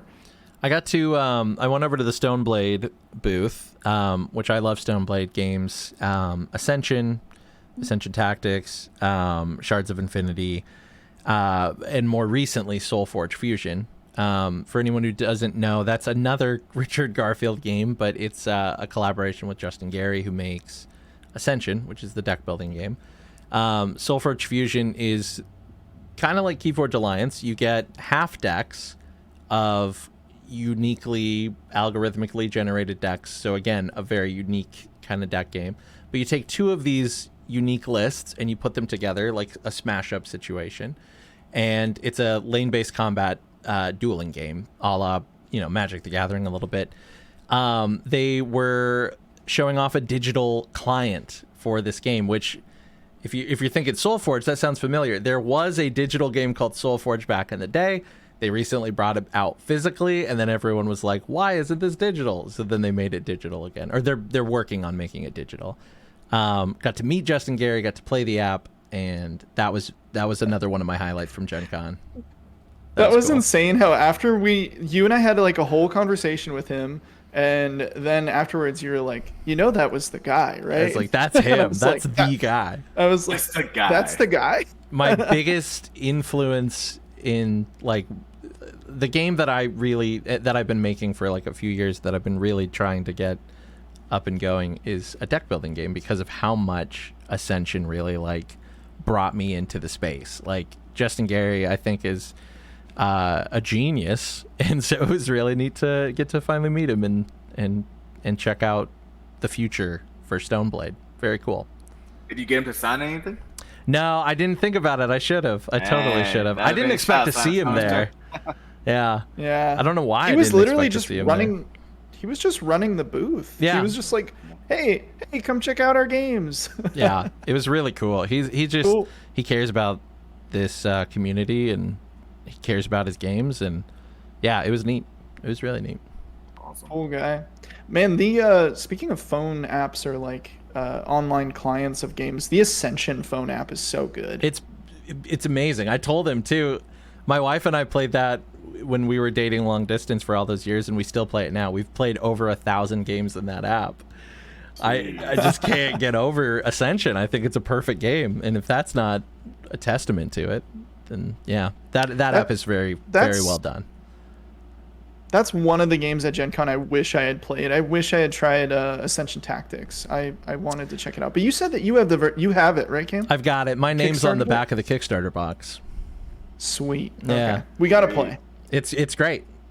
It's a lot. You know what? It's like the next level up from Robot Quest Arena, because it's like it's a miniature skirmish game with deck building elements. Like that's how you move your creatures and have them attack and stuff, but it's like you're trying to control points on a map and get points each turn. So it's a lot like Robot Quest Arena.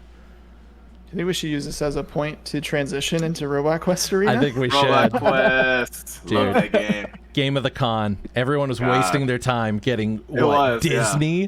No. Yeah.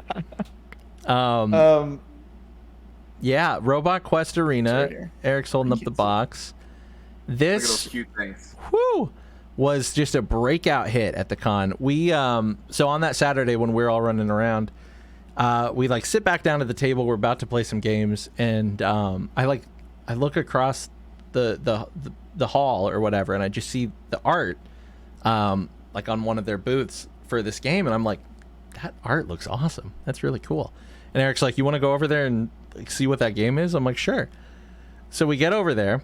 There's like a stack of these boxes, right? Probably like 24 of them there when we walk over. Would you guys say?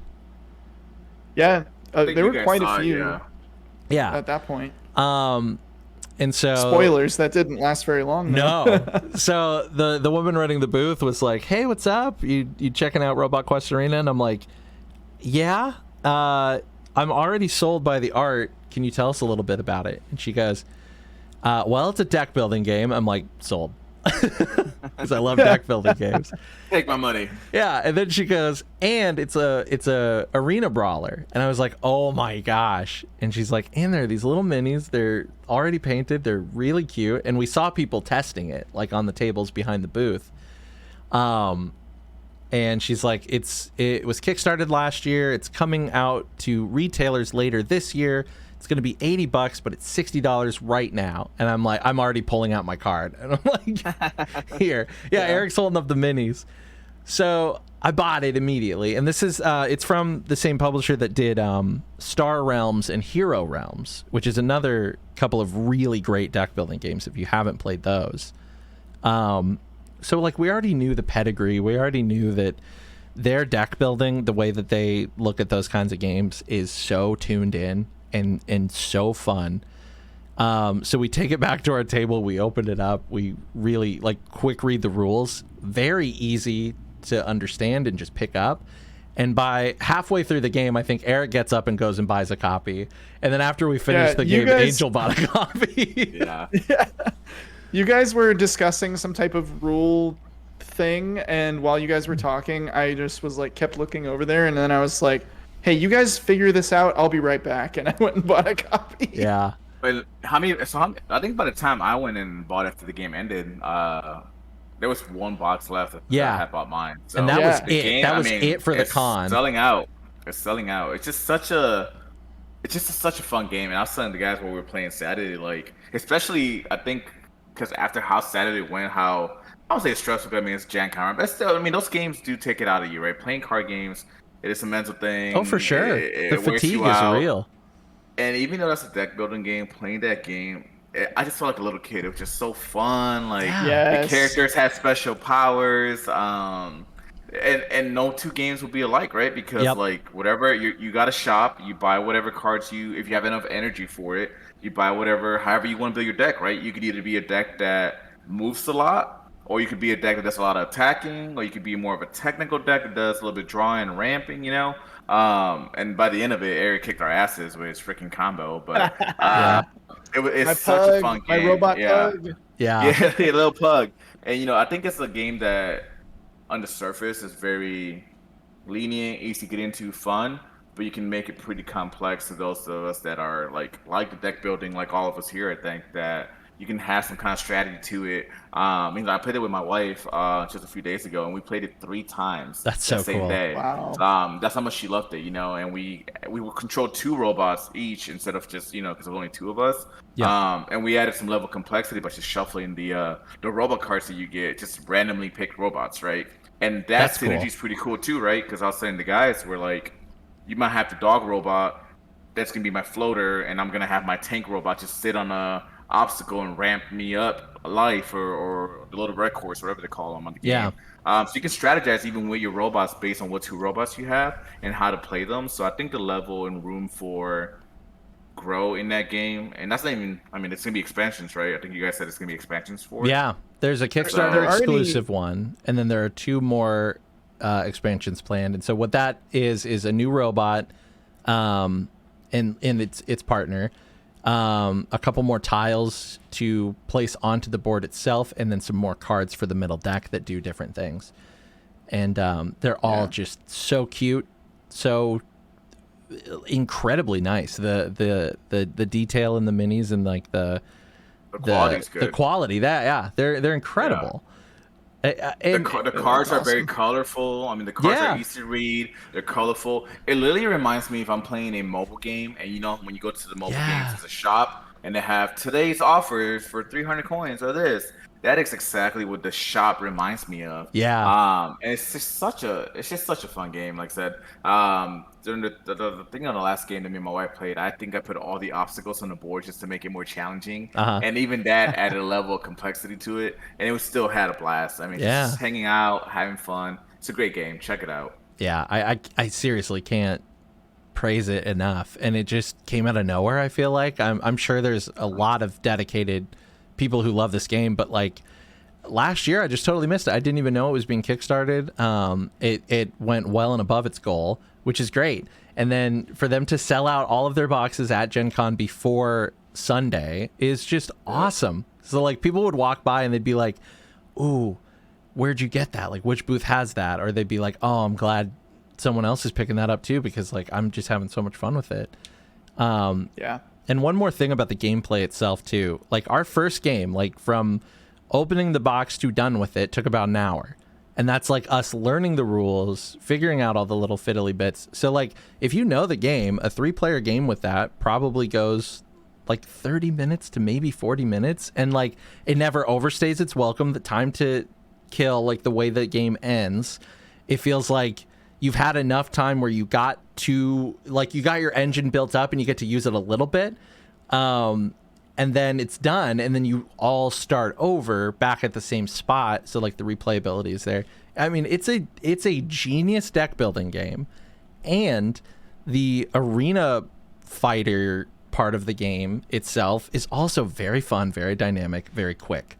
It's a 10 out of 10 board game for me. Yeah. I think all of us, when we were done, kind of looked at each other like we were waiting for somebody to say, let's play again, because we were going to say yes. But then I think we all kind of collectively decided, like, we're at Gen Con, we're surrounded by tons and tons and tons of games. We should even though I think all three of us want to play this again, we should probably play something else. I literally, no joke, I was gonna say, hey, we should play a game, not even know the rules. But we know we had some other games that we wanted to try out as well. But it's definitely, like I said, it's definitely a fun game for sure. And it's just, I can't remember the last time I had fun just playing a board game, you know, and because it feels more than just a board game. It really does. I think it attracts all those little different game mechanics of a lot of different games all into one. And like, you know, Cam was saying, like, you can kind of tell towards the end of the game, or when you're getting close to the end of the game, because the tempo just picks up so much faster, right? Like, I think Eric's combo was like, move 5 and sap you for this, 5 damage, and sap over here too. I was like, what? I'm like, what just happened? Like, I was like, what just happened? Like, we just won the game. Like, and it never felt bad either. Like, the swinginess of it is just fun because you respawn immediately on your next turn, and like, nothing ever felt bad. It was just really cool to see Eric pull off that move, and then, you know, you get to your turn and you get to do something crazy. It's balanced. I had the one-shot hammer thing. It was like hammers on a wheel that would just like one-shot you. I've been watching, I think I talked to you about this, Angel. Anytime I get into something, I end up watching like a million YouTube videos about it, reading articles, all that stuff. I watched a YouTube video where somebody was talking about like the strategy in that game, and they were saying that the like meta is that one-shot card is like pretty strong, but the counter to it is to play crate, and none of you were playing crate. Right, because he can't get killed by it. Yeah, he can't get one shot by that. Now, crate could get one shot by the like Tesla coil card where you can put a bunch of energy into it. But at that point, I mean, if somebody has like 8 or 9 energy or whatever to put into the Tesla coil, like they kind of deserve to one shot you, because like that's a lot of energy. But yeah. The one thing about crate though, I will say, he costs 1 more to move, so be careful with that. Because I had him one game, and I was like, oh wait, I gotta play 2 energy to move him just 1 space, like. Yeah, he costs 1 more. That is his special ability. My wife hates him, but that is his special ability. Like, it costs 1 more to move, and I know why, right? Because he has the most life of all the other robots. So be careful when playing tank. Like, you need 2 energies per 1 square. So I read that is he needs a 3rd energy from your opponent to push him. That's how I read it too. That makes a lot more sense than why he has more health. Yeah, because he's a tank, so it makes sense. So yeah, Yeah. but he's still good. He's still good. But Especially in a like, 2-player game where you have 2 robots, if you have Crate, you still don't feel like you're limited because you have the other little quick one. That's cool. Exactly. Like I said, that's why I say you can kind of strategize, right? Like, hey, I'm gonna have my tank sit on this. I forget what it's called, but there's one that gives you an extra energy every turn if you start there. Or there's another one where you get a life and a red 1 point. So you can kind of strategize with them to kind of, you're not really handicapped, I guess. That's but so cool. It's fun. As you can tell, we all like the game. We got so into it. We're like, you can strategize to do this and move this robot here. But it's really fun. Hey, Next year at I think you GenCon, may have gotten. we'll I think play you may it. have gotten cheated, Angel. It says it costs +1 move to push Crate. Oh, it does say So that. I think. I Yeah. am gonna go downstairs and talk to my wife. It's like, how dare you? That's so fun. So Wow. Crate. Well, Crate at that seems point, pretty Crate's OP strong. then. Crate is 'cause he has super a lot good. more health. Interesting. But Yeah. you know what Crate does, and Eric and I talked about this, is you can farm more points off of Crate just while he's alive rather than doing the kill. He kind of just sits there and just drops points if you just smack him a little bit, which is cool. So yeah, he's like the treasure goblins in Diablo. We're gonna But yeah, need to start an absolute Robot Quest Arena podcast. That's right. Yeah, catch us all at Gen Con next year in the Robot Quest Arena National Championship. Yeah, we need to start a competitive scene. I would love to play a tournament of this game. Me that would too. be fun. Yeah, we should just do it. Yeah, we could just do it. Yeah, we could do a tournament between the 3 of us. Yeah. So that was basically that was it. We played some other like some tile placement games that Eric picked up. Weiss Schwarz, which we don't need to get into, but that's a really neat idea. It's just a bunch of different anime and manga IP, and you can play any deck against each other. So like our game, we played Attack on Titan against Ruby from Rooster Teeth. Yeah. So that was neat. Look up Weiss Schwarz. There's a Persona deck apparently that I want to get. Are you guys gonna keep playing that? You think, or what do you think? I'll play it super casually. Like if Jordan's ever down visiting me, and I'll be like, "Here, play the Persona deck, or play the Ruby, or play Avatar." I that's it. I got my fun out of it with the 2 starter decks. Yeah, I'm the same way. I would play it casually, whatever. If one day we're doing like a game night or something, I'll bring them just in case we play it. Kind of like where I'm kind of leaning with like Shadowverse currently, just kind of like play it. I think my main ones would definitely be, Battle Spears and possibly Dragon Ball Z. But it was a fun game though. I will say that. I mean, I don't want to get too much into it, but like, it was fun because I know against Cam, like he was whooping me. And it's weird level things to it, and the higher levels you go, the other cards you can play. But once I got to like level 1, I think I just stayed there because I had such a board. Yeah, I had like a bunch of tanks basically. Like it was a fun game, but I just don't see it.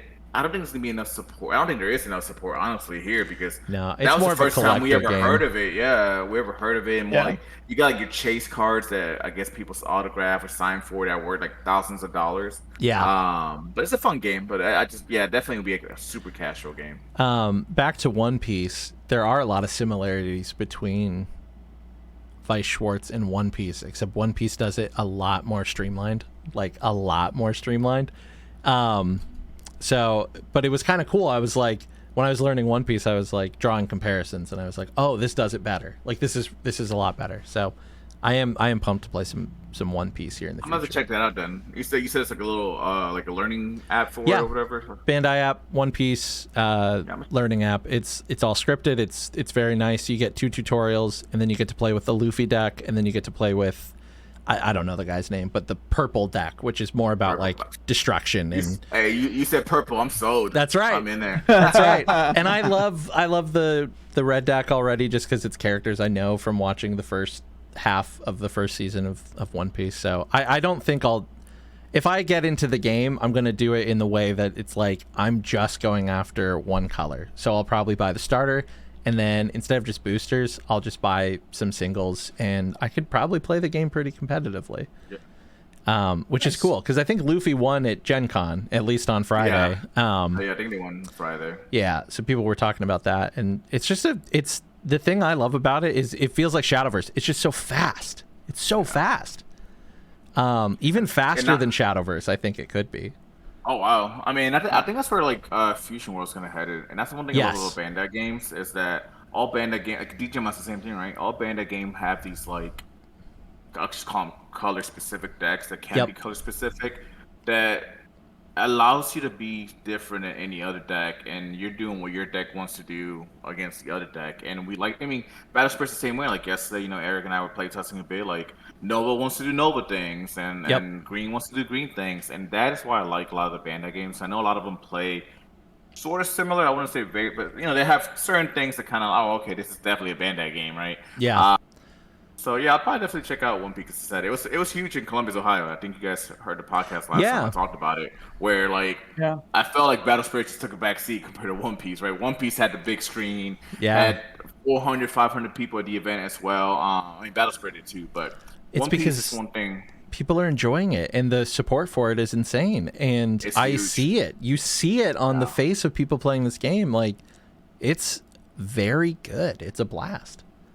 The shop I went to at Indianapolis on Friday night, because Bandai was supposed to be there, the shop owner was actually talking about how hard it is sometimes to even pre-order One Piece product because it just sells out so quick and it's just not Yeah. enough in circulation, And that's Wow. one thing about the surveys I would say. Like, Bandai was going around asking people for surveys. If you guys take any Bandai survey, I would say this: like they told all of us at the GenCon, they take those very seriously. And Very they do read those. seriously. And I'll tell you this, just when we talked about a few, last weekend, I'm already noticing changes like this in their website this week. They're already doing things from stuff that we talked about just a week ago. So definitely be honest on that. Don't be, I see you could be negative, but like constructive criticism, right? Sure. Something that's actually going to help the community. Because that's one thing I put in all the surveys I took for Bandai was just the, I think it was a question where like, what eliminates you to playing this game or the ability to play this game?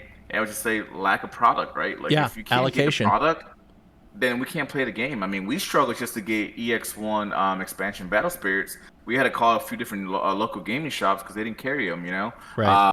So just definitely take those surveys when you guys see those for any game. I mean, it could be for Digimon, Dragon Ball, it don't matter.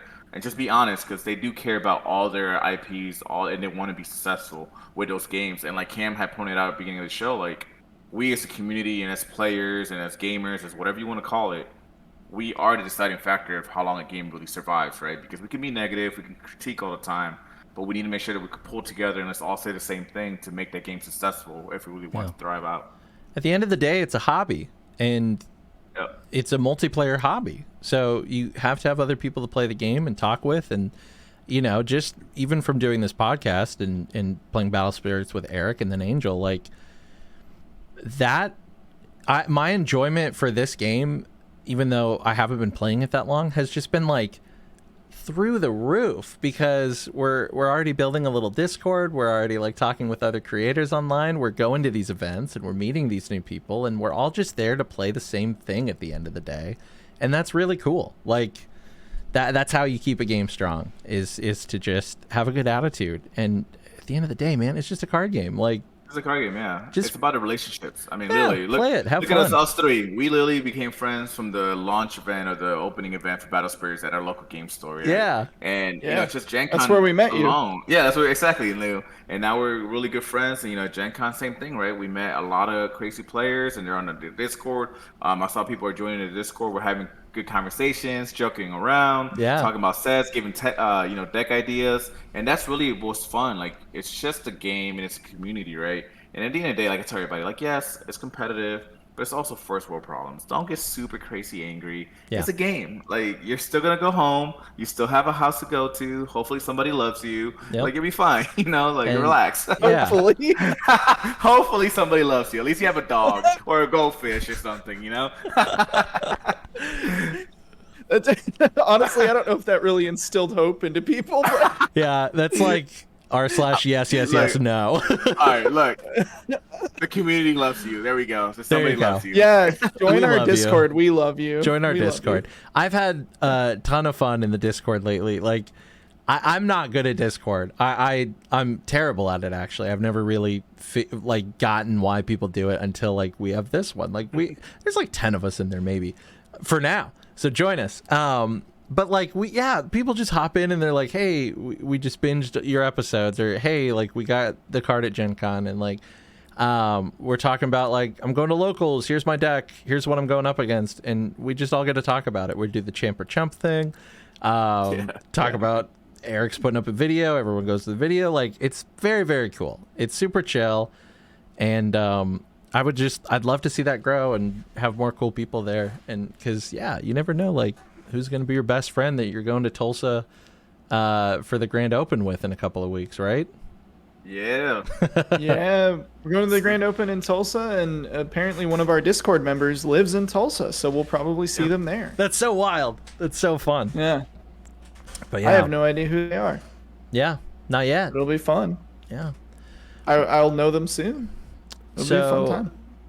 That was all Saturday. We're getting kind of close to the end. Obviously, a longer episode. We're all excited about a very long weekend of gaming. The best 4 days in gaming, they say. I want to say that was my first Gen Con. I'm definitely going back. I feel like everyone who's ever gone to Gen Con probably feels that way. Yeah. That was the most fun I've had in a long, long time. It's that was special, so man. Fun. It is so special. Yeah. Everyone's there, obviously separately doing their own nerdy things, but we're all just nerds. We're all just living our best lives. We're all just linking up with people who play the same stuff as us. The energy in Gen Con is so cool.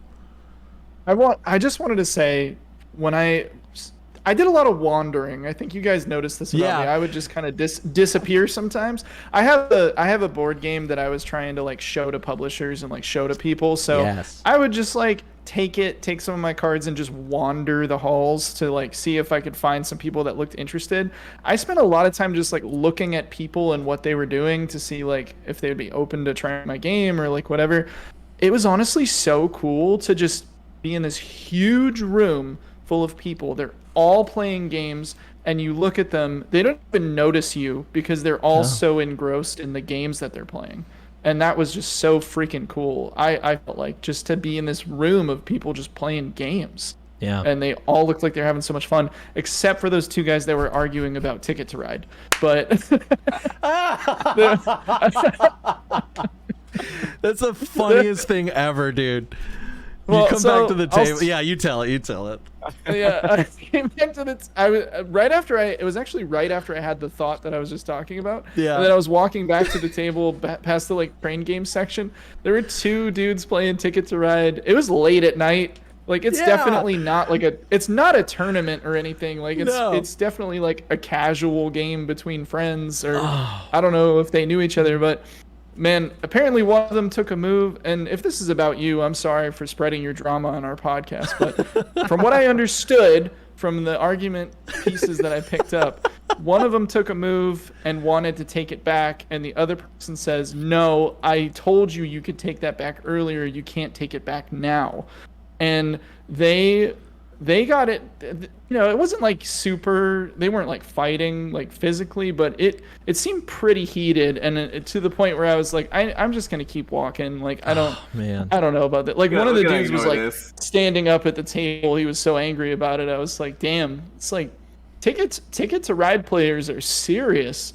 Jeez. I will say that because you said something. If you guys go anywhere with Eric on a huge event, you're gonna lose him. Literally, me and Cam will be looking at something, and, like we turn around, like, where did Eric go? Yeah. Like Eric, we have like texting each other, like we literally do a whole loop just trying to find him. Like we're standing all next to each other, and then he's just gone. Well, it was so funny. I was trying to pitch my game to Pandasaurus because I feel like it'd be a good fit for them. So I was trying to show it to them, and I did leave a copy with them. So we'll see. That's cool. But yeah, it was fun. It was a lot of fun. If you make games, like going to Gen Con is like, Cam, you have to bring some of your games next year because people are just so eager to hear about your game and play it. Like they want to sit down and play it. Like it's so easy to get playtesting feedback because they are there to play games and they want to do it. Yeah, so everyone is awesome. So jazzed to get free stuff, to just get the opportunity to play stuff, because you never know what's gonna come out of Gen Con. And just also like again, it's that whole energy. Everyone's there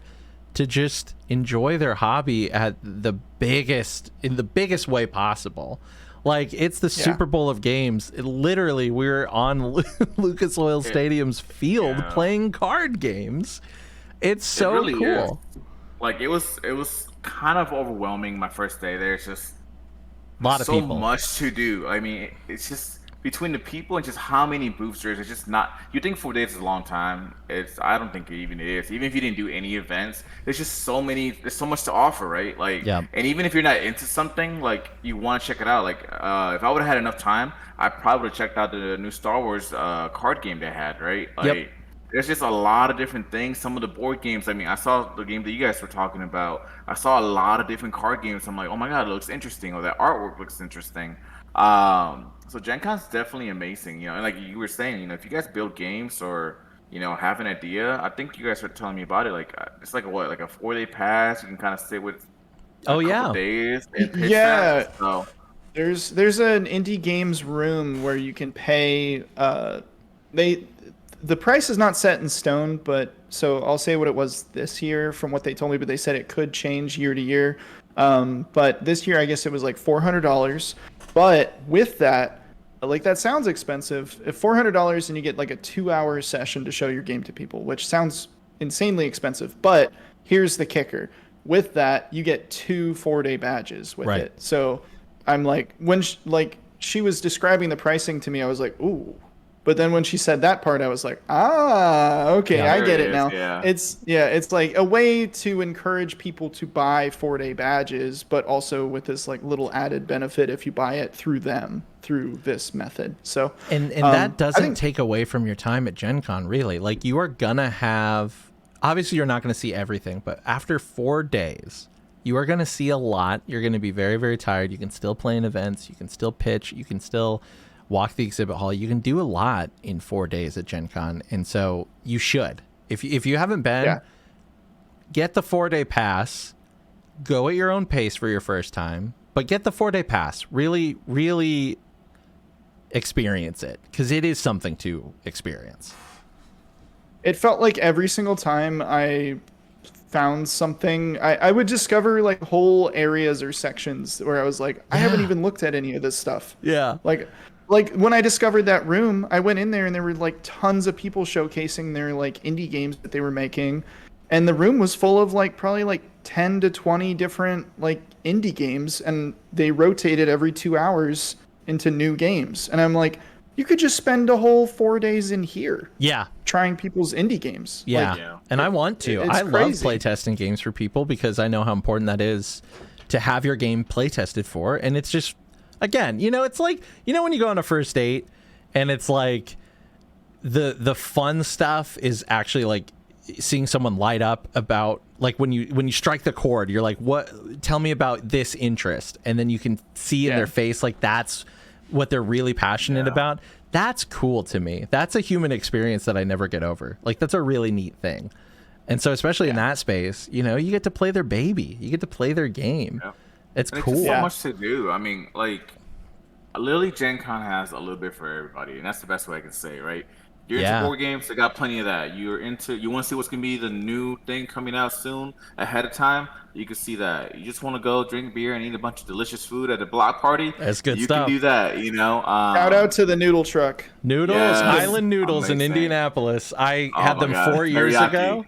I was thinking about them ever since, and then I got them 2 days in a row at Gen Con because I love them. Yeah, I did too. Those noodles brought me back to life. Yeah. It was so good, but it's definitely fun. I mean, it's such a fun experience. Like, stampedes aside for Disney Lorcana, it was still that's another thing. Like, we should have put a disclaimer at the beginning. We did not wait for Lorcana, so we had a blast. Yes. I'm sorry also, if you were another crazy thing that happened apart from the stampede. I think it was oh my gosh, Thursday night or Friday night. Somebody or 2 people, 3 people, I don't know, ended up stealing $300,000 worth of product not from Disney Lorcana, but from Gen Con. So we assume it's either Magic the Gathering or Yu-Gi-Oh, but we'll see. Is that crazy? Like, it's awful. It blows my mind. Don't do those kind of things. You can ruin it for everybody else. Exactly. To be clear, it was not us. It was not us. Yeah, you will never heard from us again. All the promos we got were handed to us by service guys. Yeah. We did not steal them. We did get a lot of promos, but we definitely did not steal them. Oh man. So that was a blast. And then Sunday, y'all got to play some Battle Spirits. I left on Sunday just to relieve my wife of her coned dog watching duties, and she had to come back Yeah. up to Indiana the very next morning. So I went home, got some much needed rest, and lived vicariously through you two on Sunday. How did Sunday go, Eric? What'd you play? How'd it go? So, my Sunday, I had a lot of fun. I'll start off by saying that. I did not do very well. I was playing my Lightning Aura Brandboar deck, and So it's kind of cool. like your experience with Keyforge, where like I have this one weakness, which is like anything that can infinitely block stops my Brandboar in its tracks, because Brandboar, it refreshes every time it kills something. You give it confront, so now it's a board wipe. Your opponent has to block it. When their blocked spirit dies, Brandboar refreshes, and then he does it again and again and again, wipes the whole board. So I was thinking I was going to go up against a lot of green. I figured Axe Biter might be there, but I had packed like a Dream Bomb, and then I had a few in my side, and like, you know, I was thinking I might just switch up my strategy a little bit. Right.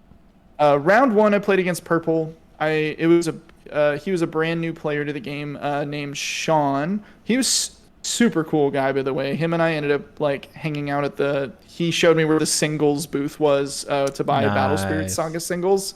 So him and I ended up buying a bunch of, or at least I bought a bunch of Battle Spirit Saga singles at the booth. Yeah, he was a super cool guy. Gave him a copy of my board game and some of the tokens and stuff. So I hope to see him in the Discord at some point. But That's he was so cool. awesome. I want him to get really into Battle Spirits, because he seemed to be having lots of fun. But I did beat him. So hopefully that's not So the reason fuck he you. has- Not yet. So- I really wanted to get to Battle Spirit so I could fuck you up some more. It's like, I hope that wasn't his experience. I hope he wasn't like, damn, I got my ass kicked by Eric. I don't ever want to play this game again. Then this guy just wanted to hang Lord. out with me all day. did you beat him twice, or did he at least win a game? No, I think I beat him twice, both games. All right, so now we know, Yes. guys. If you're new to the game, do not play against Eric. He's a bully. Like, he didn't even Well, one game. it's there's promos on the line. Come on, Nah, you I know, got you. I gotta play my hardest for those really cool promos. Second game I played against Yellow, got my ass kicked by Alice. I was afraid of that because I literally the night before play tested against Cam, and he kicked my ass with Alice. Third game was mono white control, Axe Biter Elk. You know, does horrible things to Brandboar, so I lost again. And then my fourth game was against Yellow. Yet again, another Alice deck with Blessed. Got my Love ass Alice. kicked. And then my very last round, my opponent and I were basically like, it was actually a pretty important game, because whoever won got last place or like got 16th place and was right. able to get the promo cards. So it like the loser would get 17th and the winner would get 16th.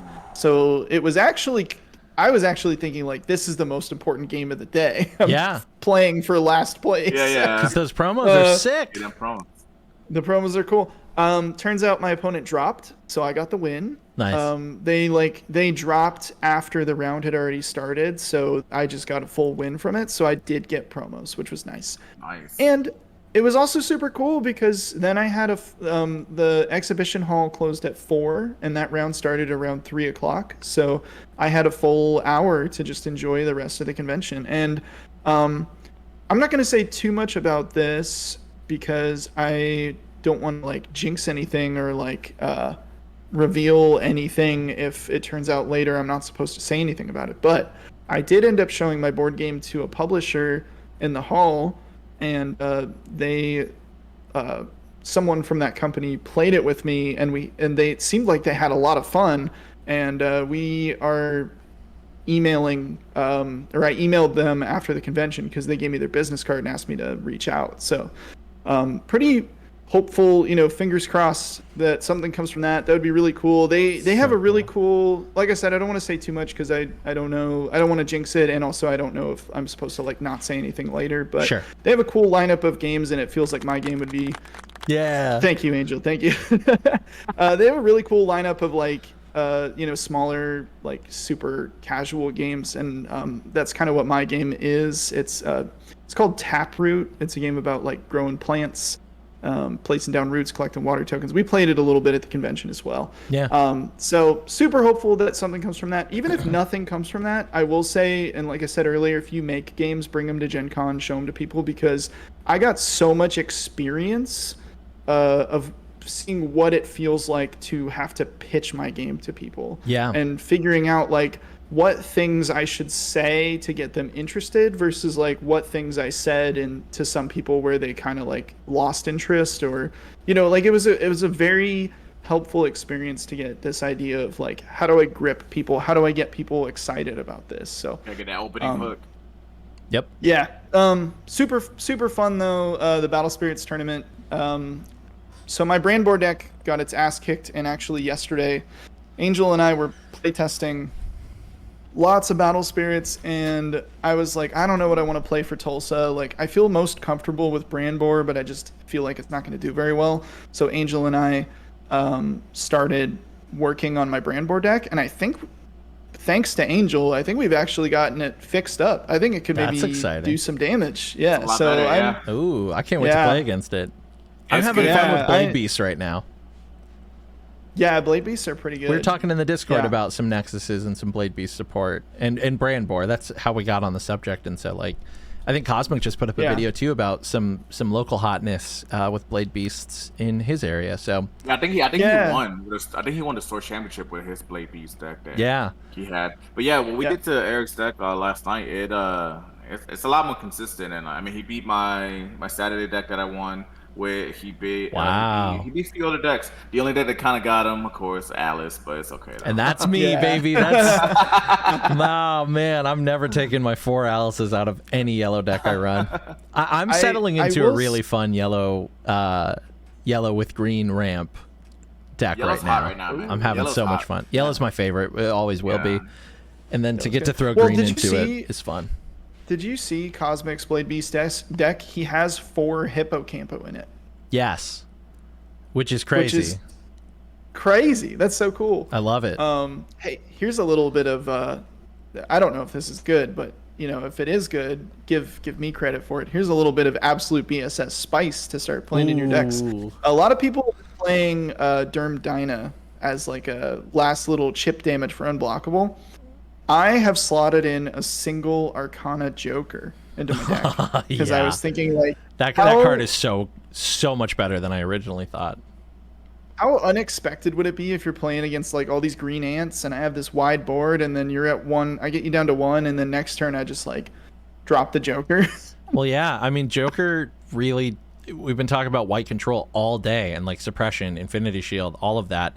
The guy's unblockable the turn he comes in. Yeah, that's amazing. That I think it's so good. I think Joker might be my answer to get around the Alice and the Axe Spiders. I think that might be my answer. I think I'm gonna sideboard a few. Yeah, that would be good. Play test it.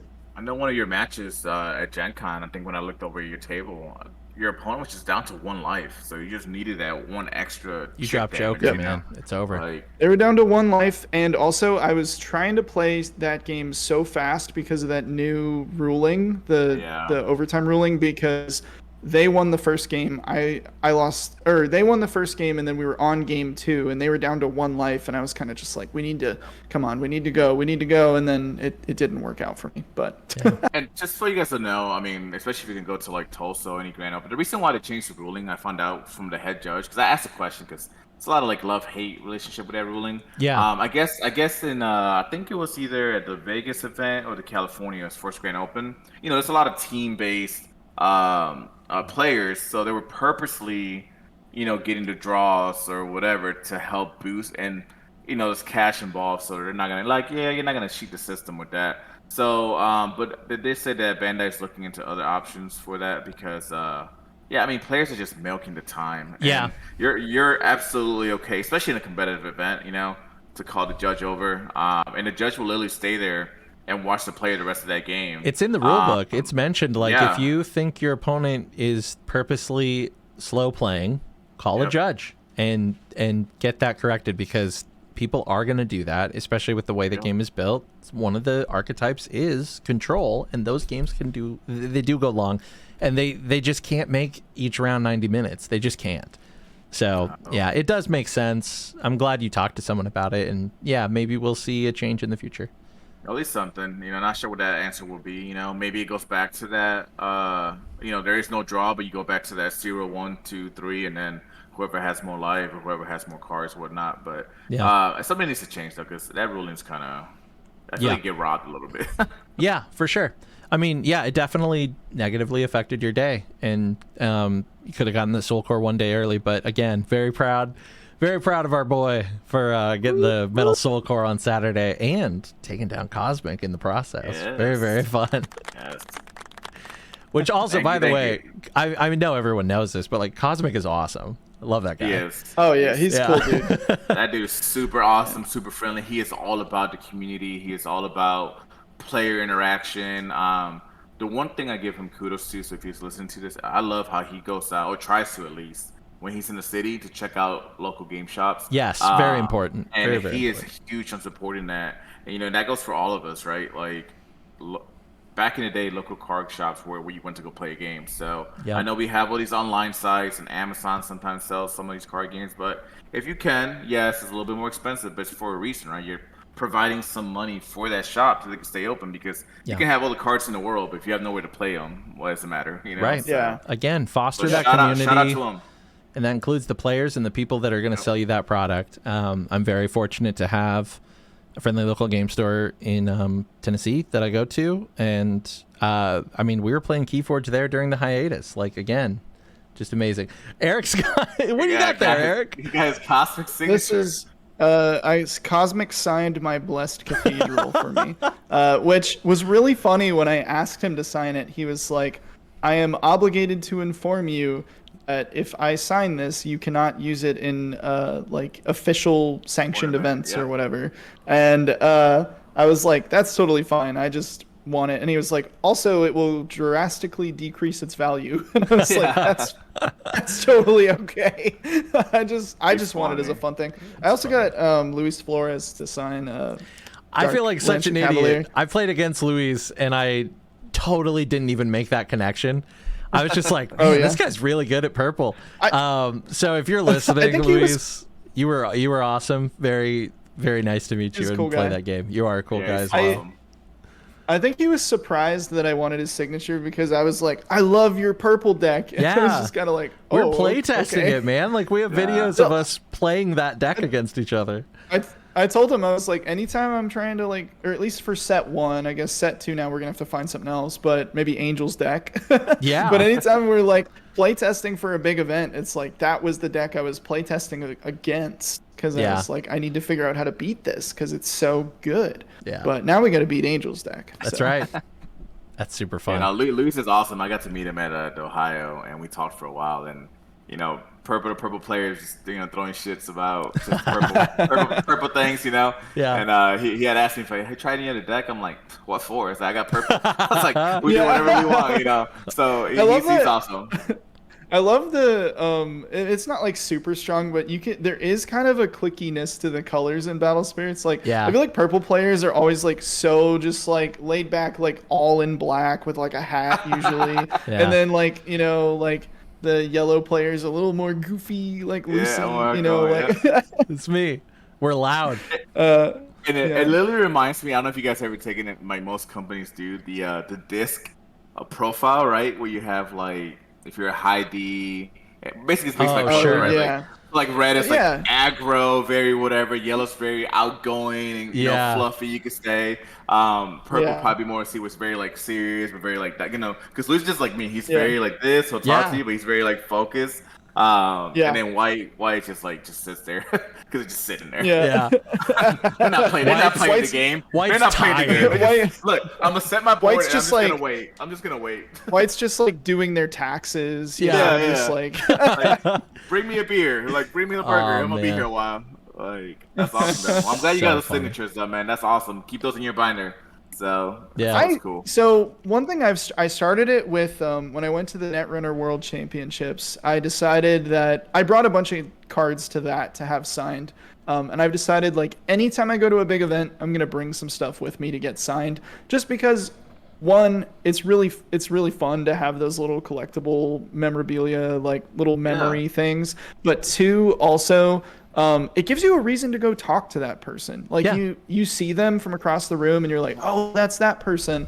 You probably have like no reason to talk to them, and so you feel kind of awkward. But if you have something you want them to sign, like you can at least use that as a way to go say like, hey, I love this thing that you do. And people love it when you tell them that you like a thing that they did or something of theirs that you like. Yeah, so because it allows you to influence them. You know, like I was talking about. I mean, literally at one Saturday and literally Sunday, people were already playing my deck that was just posted the day before, and they were asking me questions. Oh, you're Angel, like you played this deck, or you're purple. I was like, yeah. So it's crazy. Like, you get this little like mini fan base about what you did or what your tech was, whatever spice card you ran, and you sort of build, you know, like that following. Like, you know, even on the Discord, people say, hey, Angel did this, or Angel, what do you think your opinions on this deck? So it's pretty cool, you know, and it's pretty awesome. I joke with Eric. I was like, hey, I'm gonna sign you one of your depths, you know, if you want me to. Honestly, it has to be a purple card. It has to be purple. So I would love that. Honestly, I would love to have your signature on another Netherworld Depths. That'd be awesome. I would too. 2 weeks, man. 2 weeks. Cam, I'll sign you too. Don't worry when I see you. I'll bring an extra one. I'll sign it the same day. Like, that's perfect. And that's on community. The whole circle of this episode. Well, I feel like that's a good succinct wrap on everything. Did you guys have anything else you want to add? We're at 2 hours now. Oh gosh. Well, Angel, you didn't talk about your Sunday tournament. Was there anything else? I mean, obviously it's not as exciting as Saturday because you won, but that was Sunday. So, so Sunday I would say it was a lot. You know, I went into it just for fun again, whatever. I had signed up for it, and everybody, you know, Luis and everybody was giving me shit like, Angel, you gotta let somebody else win or whatever. I was like, you know, if I win it, I might purpose do it. But I did again, just I played. So I did very well again. You know, I actually went X1. I lost against Yellow on the last game, and it was just my own fault. I think I was just tired and burnt out by that point. I had misplayed. They had a Blessed Cathedral, and they had 2 spirits on the board. I ended up burning forcing the Cathedral instead of the 2 spirits. And then, you know, he just got all the cost reduction and ended up board wiping me. But just fine. I mean, I was still doing well. I think, honestly, if I would have been a little bit more focused, I probably either made it to the finals again, or maybe won again. I don't know. But it's fun to see somebody else win it. I got my achievement. I just went for fun. But I'll say, I won X1 Sunday. Tournament was good. I played against purple, yellow, and another purple white. So it was exhausting, but I was excited to do it. Met a lot of great people. Had a lot of fun with you guys. Sunday was a very short day for me because, like I said, I think it was 5 rounds, and by the time I was done, the event was closing. So Eric and I got some much needed food at a delicious restaurant. I forgot what it was called, but it was amazing. It was the I believe it was the Hilton Hotel restaurant or something. Yeah, whatever it was called. Yeah, I saw it on my credit card statement. Yeah, the people were fantastic. They were on top of it. But all in all, the service was like almost. The service was like almost too good. I felt like they checked on us so often. Like, hey, this is gonna happen. And, like, top off your drink, wipe your food down. You know, like they were really good. They were on top of it. So, but that was she was like, all. I got you the Dr. She was like, I got you the Dr. Pepper from the back because it's better back there. And I was like, okay. Hey, you know what that means, though. You know what that means. So a bunch of guys back there just spitting on it. Fuck this guy. No, she was totally right because that other waitress came by and refilled my Dr. Pepper from the front. Not nearly as good. I don't know what the difference is, but the one from the Dr. Pepper in the back, they must be like milking the Dr. Pepper cow fresh back there. Yeah. I don't know, but and there's a title, Dr. Pepper from the back. It's like, I don't know about. No, that's definitely it. GenCon, a recap: Dr. Pepper from the back. But all in all, just to recap it all, it was an amazing weekend, an amazing experience. You know, got to hang out with you guys, see a lot of different games, meet new people, win a Metal Soul Core, which is, you know, a Battle Spirit top thing that you want to do and at least achieve. And it was just overall, I was excited to play a lot of set 2, which is what we all went in there for, right? We wanted to play a lot of green. We all did. Yeah. We all did fairly well, right? I mean, Cam, you freaking open-handed freaking Ant Queen. Eric, you did well with your brand board. At least got to play with it, and now you know what to play test. So definitely a fun I got experience. last place, but I got promos. Hell yeah, man. Me too. Which I got robbed of last. Me and Eric were talking. He's like, "Yeah, you got like 4 sets, right?" I was like, "No, what do you mean 4 sets?" He's like, "I guess Sunday." I was top 4, so now that I think about it, I should have gotten another one of those little event things. Yeah. But I ended up getting 2 or 3 of the special promo packs. I think is what it was. Which I still got to open. But I was like, event stuff. I wanted to play set. I was like, dang it. Yeah, that's funny. Well, cool.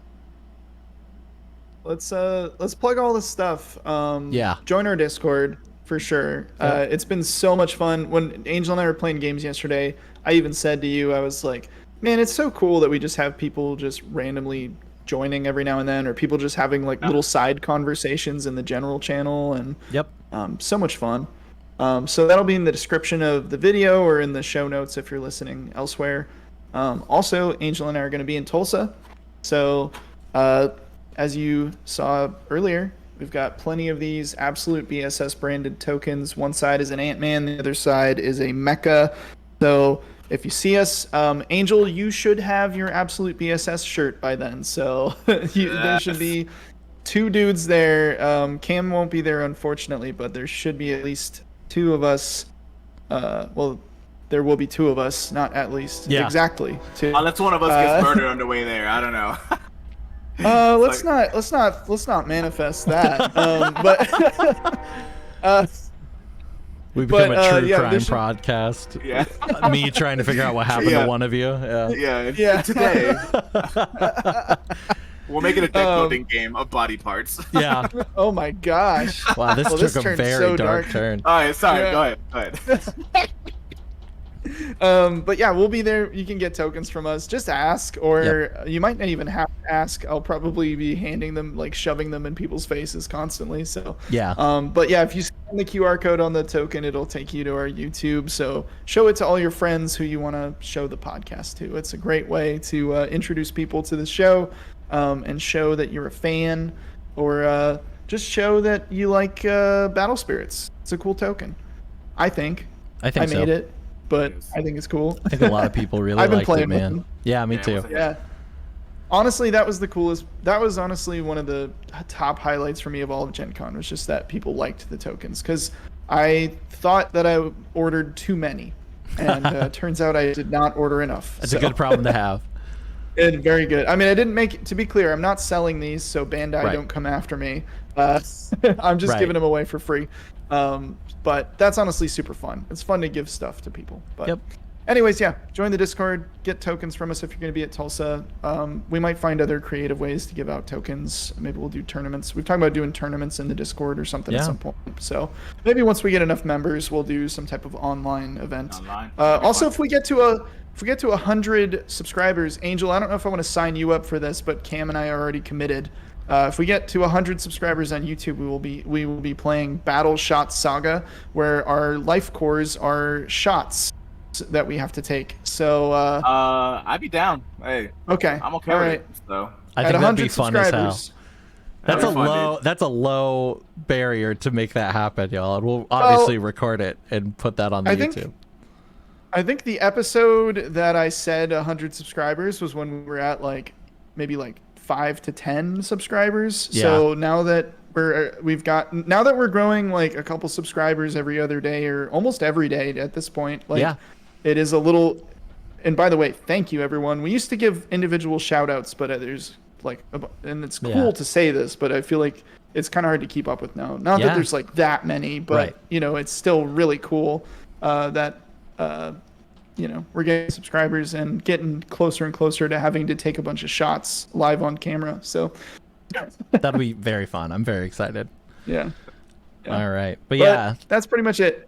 Join the Discord. Email us absolutebsspod@gmail.com. That's the handles everywhere too, like YouTube and Twitter. And we'll be back with another episode, all back on the Absolute BSS. So if you made it this far, thanks for sticking through all the Gen Con stuff and the Keyforge stuff. But yeah, we do really appreciate everybody in our little community and the Battle Spirits community at whole. And we will catch you next time. Bye. See you, everybody.